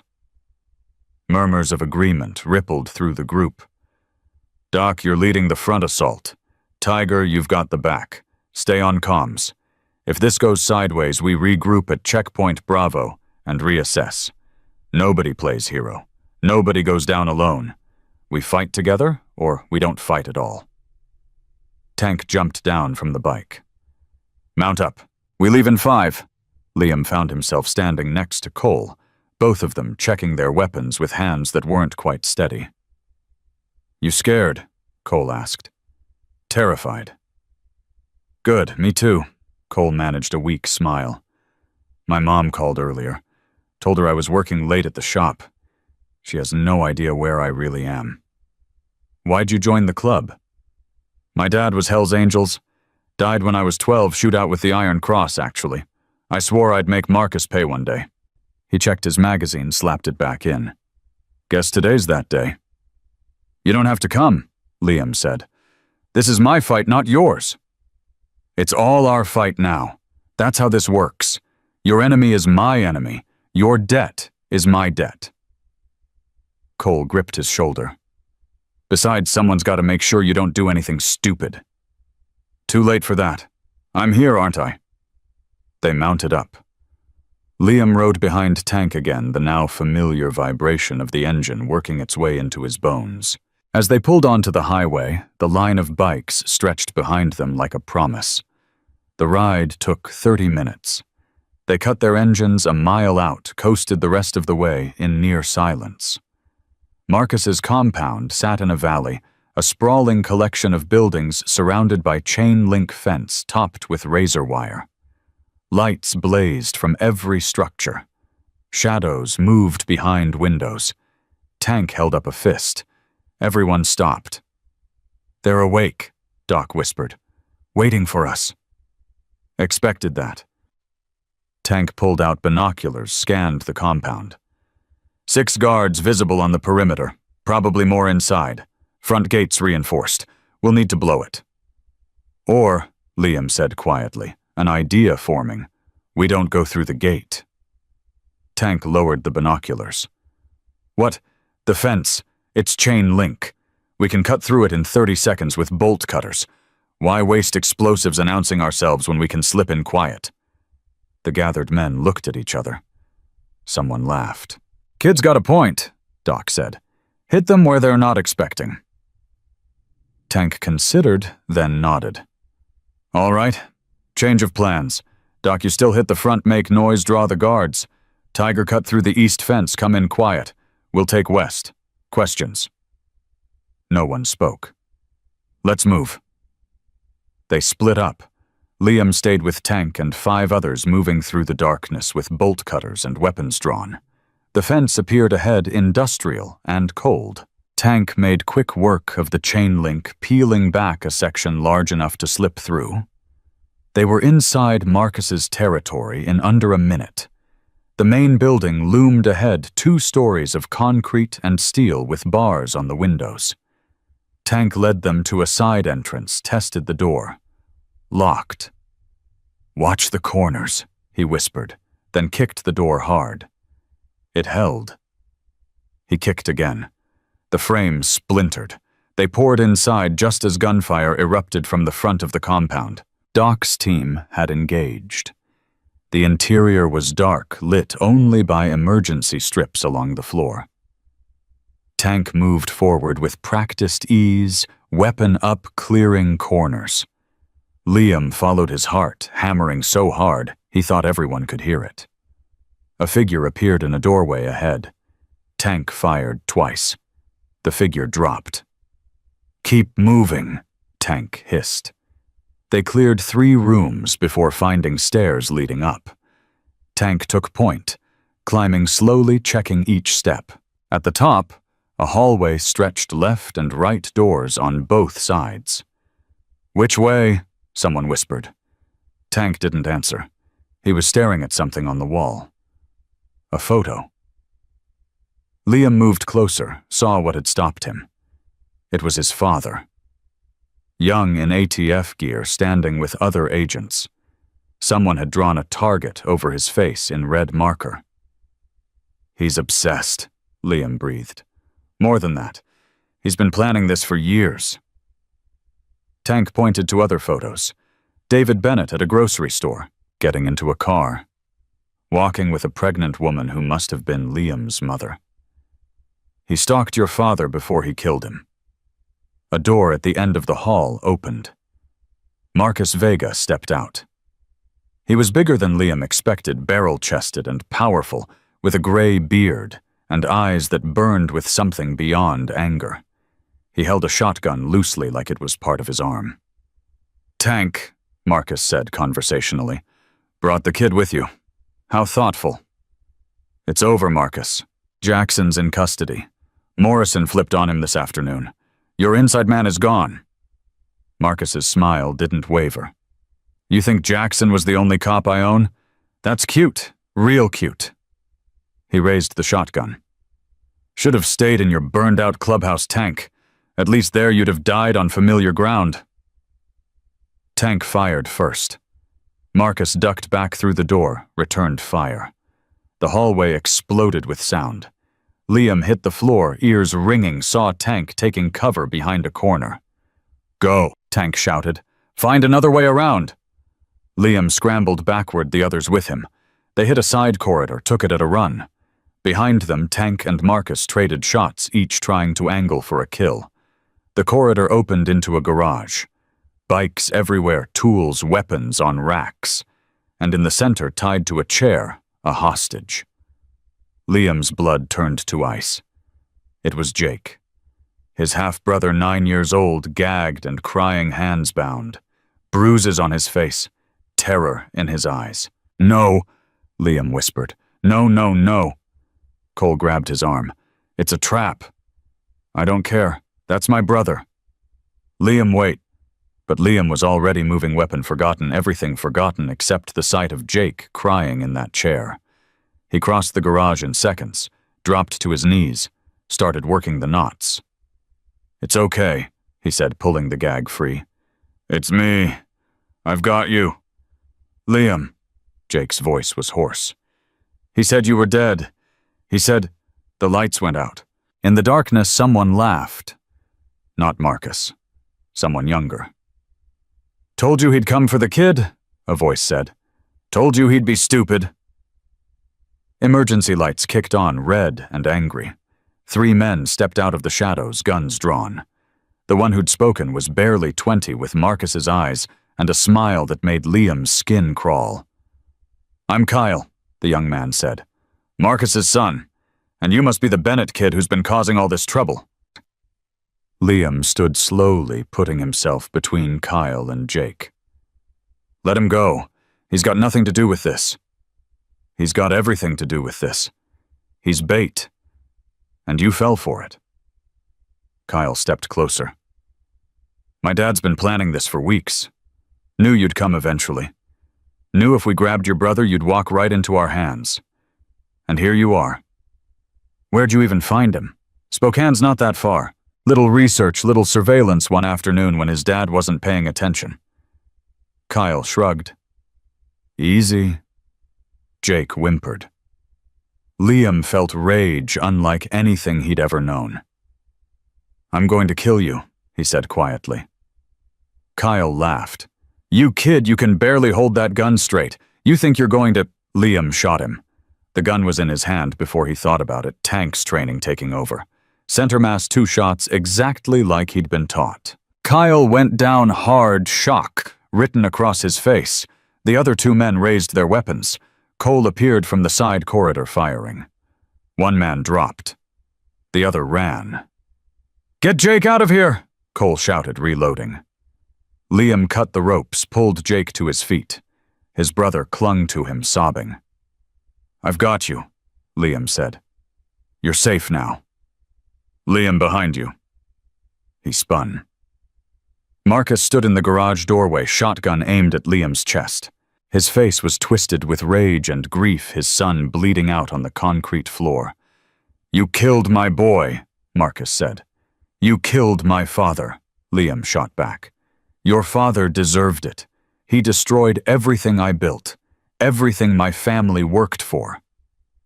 He stopped you from arming cartels, from killing innocent people. He chose the wrong side. Now you've done the same." Marcus's finger tightened on the trigger. "Any last words, kid?" Tank appeared behind Marcus' gun, pressed to the back of his head. "Yeah," Tank said. "Drop the weapon." Marcus froze. "It's over," Tank continued. "Your son's dead. Jackson's arrested. Your compound's surrounded. You've lost Marcus. The only question now is whether you die here or in a prison cell." For a long moment, nothing moved. Then Marcus's shoulders sagged. The shotgun clattered to the floor. "I'm not going to prison," he said quietly. "Then you're dying here." "No." Reaper's voice, weak but unmistakable, came from behind them. He stood in the doorway, leaning heavily on crutches, Doc supporting him. "No more death tonight. We're better than that." "Reaper, what are you doing here?" Tank demanded. "You're supposed to be in the hospital." "Hospital got boring. Heard my brothers were riding into hell without me. Couldn't miss that." Reaper's eyes found Marcus. "It's done, old friend. The war's over. You lost." "We both lost," Marcus said bitterly. "Look at us. Look at what we've become." "I know what I am. Question is, do you—" Reaper gestured to Kyle's body. "That your legacy, dead sons and burned bridges." Marcus stared at his boy, something breaking behind his eyes. "I just wanted them to pay," he whispered, "for what they took from us. They did pay. We all paid. The question is whether we keep paying forever or we end it here." Reaper moved closer, despite the pain it clearly caused. "You and me, we built something once. Before the anger, before the revenge. We were brothers, Marcus. Can you remember that?" Tears tracked down Marcus's face. "I remember." "Then honor it. Surrender. Face justice. Let your boy's death mean something instead of just being another body in a war nobody wins." Marcus looked at Liam, at Jake, clinging to him at the wreckage of everything he'd built. Finally, slowly, he raised his hands. "I surrender," he said. Police sirens wailed in the distance, growing closer. Morrison had brought backup. Tank secured Marcus with zip ties, while Doc checked Kyle's pulse. The young man was alive, barely gasping on the floor. "Get him medical attention," Reaper ordered. "Now." They carried Kyle outside as the police arrived, lights washing everything in red and blue. Morrison jumped out, took in the scene, started barking orders. Liam sat on the curb with Jake, holding his brother close, both of them shaking. "You came," Jake whispered. "You said you would, and you did." "I'm sorry it took so long," Liam said. "Are the bad men gone?" "Yeah, they're gone." Tank dropped down beside them, exhausted. "Cops are going to want statements. This is going to be a long night." "What happens to us?" Liam asked. You go home with your brother. Back to Spokane. Back to his dad. Live your life." Tank's voice was rough. "The debt's paid, kid. You saved Reaper twice, fought beside us, proved yourself 10 times over. You're free." "What if I don't want to be free?" Tank looked at him. "What are you saying?" "I'm saying I've got a family now, not just Jake, all of you, and I'm not walking away from that." Liam met his eyes. "When I turn 18 in 3 months, I want to prospect. I want to earn my patch. I want to be part of this for real." "You know what you're asking for." "I know exactly what I'm asking for, and I'm asking anyway." Tank smiled, tired but genuine. "Then we'll talk in 3 months. Until then, you take care of your brother. Be a kid for a little while longer. God knows you've earned it." Morrison approached. "Liam Bennett? Need to get your statement. Yours too, Jake." They spent the next 4 hours at the police station recounting everything. By the time they finished, dawn was breaking, and Jake had fallen asleep against Liam's shoulder. A man burst through the station doors, wild-eyed and frantic. Jake's father. "Jake! Oh God, Jake!" He scooped his son up, tears streaming. "I thought I'd lost you. I thought—" He looked at Liam. You're the one who saved him." "I'm his brother," Liam said simply. "I know, and I'm sorry. I'm so sorry for keeping you away, for not letting you be part of his life. I was wrong." He shifted Jake in his arms. "Come home with us. Please. Jake needs his brother, and maybe I need you too." Liam felt something crack open in his chest, something that had been frozen for 3 years. "Yeah," he said. "Yeah, I'd like that." They left together as the sun climbed over the mountains, turning the snow gold. Tank and the club watched them go, a silent honor guard. Liam looked back once, saw Tank raise a hand in farewell. He raised his own in return. He'd found his family, both of them, and for the first time in his life, he wasn't alone anymore. 3 months felt like 3 years, and 3 minutes all at once. Liam stood in Jake's father's house in Spokane, staring at himself in the bathroom mirror, barely recognizing the person looking back. He'd put on 15 pounds of muscle. His face had filled out. The haunted look in his eyes had softened into something that might have been peace if he squinted hard enough. Jake knocked on the door. "Liam, Dad says breakfast is ready." "Coming." He'd been living with them since that night at Marcus's compound. Jake's father, Robert, had kept his word. Given Liam a room, enrolled him in school, treated him like a son instead of an obligation. It should have been everything Liam wanted. So why did he wake up every morning feeling like he was wearing someone else's skin? Breakfast was pancakes and bacon, Jake chattering about his baseball game later that week. Robert read the newspaper occasionally, making encouraging noises at his son's stories. It was normal, safe. Exactly what 3 years on the street had taught Liam to crave. "Liam," Robert said. "You're quiet this morning." "Just thinking. About today?" Liam nodded.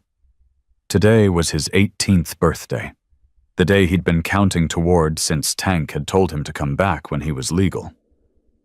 "You don't have to go, you know," Robert said carefully. "You could stay here, finish high school, apply to colleges, have a real future." "I know. But you're going anyway." "I made a promise." Robert set down his paper. "To dangerous men who live dangerous lives. Liam, I've watched you these past 3 months. You've been happy here, haven't you?" "I have," Liam said honestly. "You've been good to me, better than I deserved. But there's something unfinished in Montana, something I need to see through. Your father died for those people. My father died protecting me from people who wanted us both dead. There's a difference." Liam pushed his pancakes around his plate. "And the club didn't ask him to sacrifice himself. He made that choice because it was right. The same choice I'm making now." Jake had gone quiet, fork halfway to his mouth. "You're leaving." "Not forever. Just going back to finish what I started." "But you just got here." Jake's voice cracked. "You said you wouldn't leave again." The words hit Liam like a physical blow. He'd promised Jake that in the car ride from Montana, both of them exhausted and traumatized. He'd meant it then. "I'm not leaving you," Liam said, moving to kneel beside Jake's chair. "I'm going to Montana to honor a debt to become part of something that saved my life. But I'm coming back. Every weekend if I can. Every holiday. Whenever you need me. You're my brother. That doesn't change." "You promise?" "I promise." But Jake threw his arms around Liam's neck, holding on like he was afraid to let go. Over his head, Robert's expression was resigned. "When do you leave?" Robert asked. "This afternoon. Tank's picking me up at 3. "Then we've got time for one last breakfast as a family." Robert managed a smile. "Let's make it count." Tank arrived exactly at 3, pulling up in a pickup truck instead of his bike. Liam's few belongings were already packed, everything he owned fitting into a single duffel bag. Jake helped carry it out, dragging his feet the whole way. "You sure about this?" Tank asked, watching Jake cling to Liam's side. "I'm sure. Once you start prospecting, it's a year minimum, maybe longer. You'll be doing grunt work, proving yourself, taking orders from everyone. It's not glamorous." "I didn't expect glamorous. I expected real." Tank's mouth twitched. "Yeah, you'll get real all right." He looked at Robert. "I'll take care of him. You have my word." "See that you do," Robert said. "He's been through enough." They loaded the truck. Liam hugged Jake one more time, whispered another promise in his ear. Then he climbed into the passenger seat, and Tank pulled away Jake's small figure, growing smaller in the mirror, until he disappeared. The drive to Montana was quiet. Tank didn't push conversation, and Liam was grateful. His mind was too full, cycling through every decision that had led him here, wondering if he was making a massive mistake. "You're thinking too loud," Tank said finally. "Just wondering if I'm crazy." "You are, but that's not necessarily a bad thing." Tank glanced at him. "Reaper asked me to give you this when you turned 18. He handed over an envelope. Liam opened it, found a single piece of paper with Reaper's handwriting. "Liam, if you're reading this, you came back. Part of me hoped you wouldn't. Hoped you'd take the easy road, the safe road, the one that doesn't end with you wondering if tonight's the night you don't come home. But I knew you would come back. Because you're your father's son. Because you understand what it means to choose family, even when it costs you everything. Welcome home. Reaper." Liam folded the letter carefully, tucked it in his pocket. "He's doing better," Liam asked. "Out of the hospital. Walking with a cane. Mean as ever." Tank smiled. "He's been looking forward to seeing you again. We all have. They pulled into Bozeman as the sun started setting, painting the mountains orange and gold. The club had rebuilt in the 3 months since the fire, a new clubhouse on the edge of town bigger than the old one, with better security and a memorial wall for Razor. Bikes lined the parking lot. Liam counted at least 50, maybe more. "They're all here for you," Tank said. "Wanted to welcome you properly." Liam's throat tightened. "I don't deserve this. You pulled our president out of a ditch when you could have kept walking. You fought beside us when you could have run. You earned this." Tank killed the engine. "Now let's go see if you can keep earning it." The clubhouse was packed. Every member of the Montana chapter, plus some from neighboring states, all gathered in the main room. They parted as Liam entered, creating a path to the center where Reaper stood. The president looked older, thinner, but his eyes were as sharp as ever. He leaned on his cane, studying Liam like he was seeing him for the first time. "You came back," Reaper said. "I made a promise." "Promises are easy. Keeping them is hard." Reaper gestured to the room. "Everyone here has an opinion about you, Liam Bennett. Some think you're a liability. Others think you're a hero. Most think you're just a stupid kid who got lucky. Which one are you?" "I think you're someone who made a choice to stand when you could have run. And I think that's worth something." Reaper's voice carried through the room. "But wanting to be part of this club and earning it are different things. You understand that?" "Yes, sir." "Good. Because starting tomorrow you're a prospect. That means you do what you're told when you're told no questions. You clean bikes. You run errands. You prove you can be trusted with the small things before we trust you with the big ones. It's going to be hard. It's going to be humiliating. And there will be days you want to quit. I won't quit. We'll see." Reaper held out his hand. "Welcome home, prospect." Liam shook it, feeling the weight of 50 pairs of eyes on him. The room erupted in applause and shouts. Cole appeared, pulled Liam into a hug. Doc clapped him on the shoulder. Even some of the guys who'd been skeptical nodded approval. Tank handed him a leather vest, plain black, with no patches except a small prospect rocker on the back. "This is yours," Tank said. "For now. You earn your patches, you earn your place, then you get the rest. Could take a year, could take 5. That's up to you." Liam put on the vest. It felt right in a way nothing else had in months. The celebration went late into the night. Stories were told, drinks were poured, bonds were reinforced. Liam found himself in the center of it, listening more than talking, absorbing the history and hierarchy of the world he was entering. Around midnight, he stepped outside for air. The Montana cold hit him immediately, sharp and clean. He walked to the memorial wall, ran his fingers over Razor's name, etched in metal. "He'd have liked you," a voice said behind him. Liam turned. Doc stood there smoking a cigarette. "You think so? No so. Razor respected guts. You've got that in spades." Doc took a drag. "But I'm going to give you some advice, kid. Unsolicited, and probably unwanted."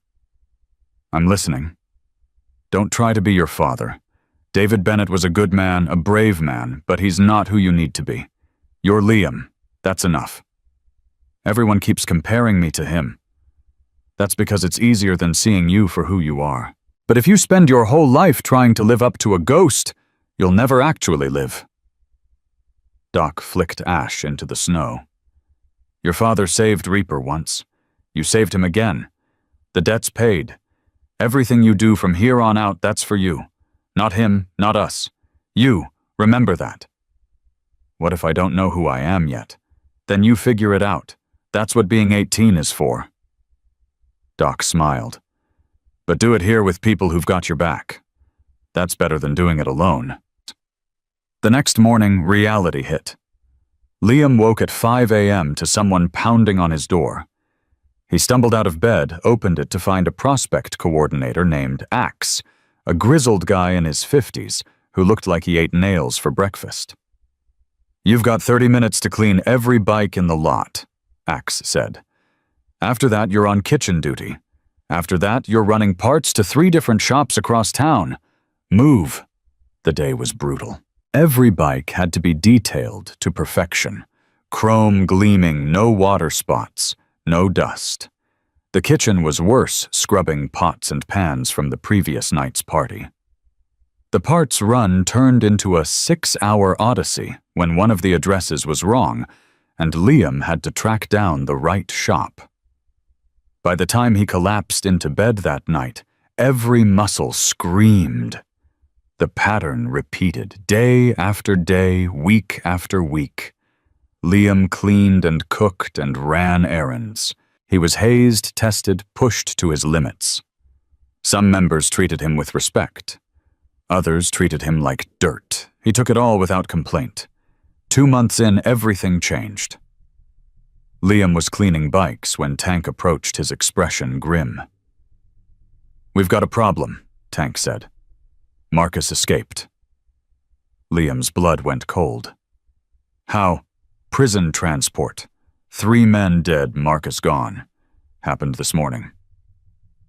Tank handed him a phone. "He sent this 20 minutes ago, and the message was simple. Tell the Bennett kid I'm coming. Tell him he took my son, now I take his brother." Liam's hands started shaking. "Jake, he's going after Jake. Already sent 2 guys to Spokane. They'll keep him safe." Tank gripped his shoulder. "But Marcus knows we'll protect your brother, which means he's going to come for you directly. He's got nothing left to lose." "Then let him come." "Liam, I'm serious. Set a trap. Use me as bait. End this once and for all." Tank studied him. "That's not a prospect decision. That's a brother decision. You're not a brother yet. Then make me one. Give me my patch early. Let me stand with you as an equal when Marcus comes." "It doesn't work that way." "Then change how it works." Liam's voice rose. "I'm tired of being protected. I'm tired of other people fighting my battles. Marcus wants me fine, but I'm not hiding while good people die for me. Not again." Tank was quiet for a long moment. Then he pulled out his phone, made a call. "Reaper, we need to talk, now." Emergency church was called. Full patch members only, which meant Liam had to wait outside while they voted. He paced the hallway for an hour, imagining every scenario, most of them ending badly. Finally, the doors opened. Reaper emerged, leaning on his cane. "Come with me," he said. They went to his office, a small room with photos of the club's history covering every wall. Reaper sat down heavily, gestured for Liam to do the same. "The vote was split," Reaper said. "Half the club thinks you're ready for your patch, half thinks you need more time. So I'm making the call, and here it is." He pulled something from his desk drawer, a leather cut full colors. Hell's Angels, Montana. And in the center, a name patch, Liam Bennett. "You earned this tonight," Reaper said. "We set the trap. We use you as bait. And if you survive, if you prove you can stand with us when everything goes to hell, then you're a full member. But if you hesitate, if you run, if you show 1 second of doubt, then you go back to prospect status, and we do this the traditional way. Understand?" "I understand." "Good. Because Marcus Vega is the most dangerous man I've ever known. He's got nothing left except revenge. That makes him unpredictable. Deadly." Reaper leaned forward. "Your father died fighting men like him. Are you ready to do the same?" Liam thought about David Bennett, a man he'd never met but who'd shaped every part of his life. He thought about the choice his father had made in that warehouse 15 years ago to drop his cover and save people who needed him. "My father died protecting his family," Liam said quietly. "So will I, if that's what it takes. But I'm not planning on dying. I'm planning on ending this so Jake never has to look over his shoulder again." Reaper smiled. Then let's go to work. The trap was simple. Leak Liam's location to a known Marcus associate, someone who'd turn informant for the right price. Make it look accidental, like a slip of the tongue. Then wait. They chose an abandoned warehouse on the outskirts of town, rigged it with cameras and lights, positioned 30 Hell's Angels in hidden spots around the perimeter. Liam stood in the center of the empty space, wearing the prospect vest, carrying a gun he hoped he wouldn't need. "He'll come tonight," Tank said through the earpiece. "Probably around 2 a.m. That's his style. Wants you tired, scared off your game. I'm already all of those things." "Good. Use it. Fear keeps you sharp." Tank's voice softened. "You don't have to do this, you know. We can handle Marcus without risking you." "No, you can't. He'll keep coming until one of us is dead. Might as well be on our terms." The wait was agony. Hours crawling by, every shadow, a potential threat. Every sound making Liam's finger twitch toward the trigger. Around midnight, snow started falling soft and silent through the broken warehouse windows. At 2:17 a.m., Marcus arrived.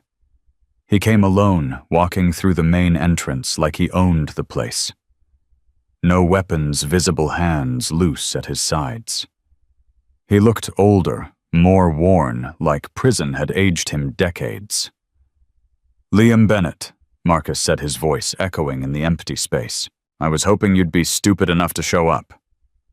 "I'm here. Now what? Now we finish what should have ended 15 years ago." Marcus stopped 20 feet away.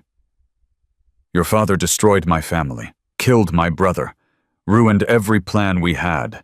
And then you killed my son, my only child, the only good thing I had left in this world.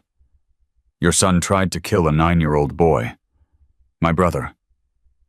Your brother was leverage. I never would have hurt him.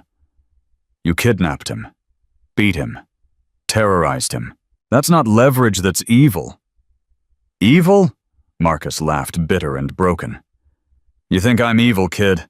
I'm just a man who lost everything and wanted someone to pay. Your father took my family. I took his life. Fair trade. Except you didn't stop there. You came after me, burned down the clubhouse, killed Razor. How many more people have to die before you're satisfied? As many as it takes." Marcus's hand moved toward his jacket. "Don't," Tank's voice barked through the earpiece. "He's reaching for a weapon. Liam, step back." But Liam didn't step back. He stepped forward. "Stop," he said. "Just stop, Marcus. Look at us. Look at what we've become. My father's dead. Your son's dead. Razor's dead. How many more bodies before you realize revenge doesn't fix anything?" "One more," Marcus said, pulling a knife. "Yours." He lunged. Liam's training kicked in. He sidestepped, grabbed Marcus's wrist, twisted. The knife clattered away. They grappled, crashing into concrete pillars, trading blows that echoed through the warehouse. Marcus was bigger, stronger, more experienced. But Liam was younger, faster, fueled by something Marcus had lost years ago. Hope. They separated, both breathing hard. Blood trickled from Liam's split eyebrow. Marcus's lip was bleeding. "I don't want to kill you," Liam said. "Then you'll die instead." Marcus charged again. This time Liam didn't try to fight. He dropped to one knee, grabbed the knife from the floor, held it up. Marcus ran straight onto it. The sound he made was terrible. A strangled gasp that echoed louder than any gunshot. He staggered back, looked down at the blade buried in his stomach, then at Liam. "Your father," Marcus wheezed. "He said the same thing, right before he shot my brother. Said he didn't want to kill him." "I mean it," Liam said, his hands shaking. "I really don't want this. But you'll do it anyway, because that's what it means to protect your family." Marcus slid down the wall, leaving a blood trail. "You're more like David Bennett than you know." Tank and the others poured into the warehouse. Doc went to Marcus, checking the wound, already on the phone for an ambulance. "He's bad," Doc said. "Real bad." "Save him," Liam said. "Please, I don't want another death on my conscience." They tried. The ambulance came rushed Marcus to surgery. He died on the operating table at 4:23 a.m., the knife wound having nicked his femoral artery. Internal bleeding too severe to stop. Liam sat outside the hospital, covered in Marcus's blood, staring at nothing. Reaper found him there at dawn. "It's over," Reaper said, lowering himself onto the bench with a wince. "Marcus is dead. Jackson's in prison. The war's finished. I killed him. You defended yourself. There's a difference. Is there—" Liam looked at his hands. "Because it doesn't feel different. It feels like I took a man's life, and now I have to live with that forever." "Yes, you do." Reaper's voice was matter-of-fact. "That's the cost of this life, Liam. Sometimes you have to do terrible things to protect the people you love. Your father understood that. Now you do too. I don't want to be a killer. You're not. You're a protector who had to make an impossible choice." Reaper pulled out the Hell's Angels cut from earlier, held it out. "The question is whether you can live with that choice and still stand with us. Whether you can carry this weight and not let it crush you." Liam stared at the cut at the patches that represented brotherhood and loyalty, and a lifetime of choices, just like the one he'd made tonight. He thought about Jake, safe in Spokane, because Liam had stood his ground. He thought about Tank and Cole and Doc and Reaper, all of them willing to die for each other without hesitation. He thought about his father, who'd made the same impossible choice 15 years ago, and paid for it with his life. "I can carry it," Liam said, "if I don't have to carry it alone." "You never have to carry anything alone. That's what brotherhood means." Reaper pressed the cut into his hands. "Welcome home, brother. For real this time." 6 months later, Liam rode into Spokane on his own bike, a restored Harley that Reaper had helped him rebuild. He pulled up to Robert's house just as Jake was getting home from school. His brother's face lit up when he saw the bike, saw the full patch on Liam's back. "You got it!" Jake shouted, running over. "You're a real member now." "Yeah, I am." Liam pulled off his helmet, ruffled Jake's hair. "And I promised I'd come visit. So here I am." Robert came out, took in the patches, the bike, the confident way Liam carried himself now. "You look good," Robert said. "Happy?" "I am. Finally." Liam hugged his brother close. "And I'm keeping my promise. Every weekend I can. Every holiday. I'm not disappearing again." "We know," Jake said. "Because you're not alone anymore. You've got your family." "Both of them," Liam agreed. That night after dinner and stories, and Jake falling asleep on the couch mid-movie, Liam stood in the backyard under the stars. His phone buzzed. A text from Tank. "Church tomorrow night. Don't be late." He smiled, typed back. Wouldn't miss it. And another text, this one from Reaper. "Your father would be proud, kid. Hell, I'm proud. Ride safe coming home." Liam looked up at the stars, imagining somewhere up there David Bennett was watching. He hoped his father saw what he'd built, the family he'd found, the man he was becoming. "I'm not you," Liam said to the night. "But I'm doing my best to honor what you started, to protect the people who matter, to stand up when it's easier to walk away." The stars didn't answer, but the wind felt like a hand on his shoulder. Approving, proud. Tomorrow he'd ride back to Montana to the clubhouse, and the brothers, and the life he'd chosen. He'd take orders from tank work on bikes with Cole, listen to Doc's stories, and maybe if he was lucky, learn to live with the weight of everything that had brought him here. But tonight he was here with Jake, with Robert, with the family he'd almost lost and found again. He wasn't a homeless kid walking frozen highways anymore. He wasn't a liability, or a burden, or a mistake. He was Liam Bennett, son of a hero brother to the Hells Angels, Montana, and protector of everyone who couldn't protect themselves. And for the first time in his 18 years, he knew exactly where he belonged, riding between two families, carrying the weight of impossible choices, standing tall when everything said to fall. That was enough. More than enough. It was everything,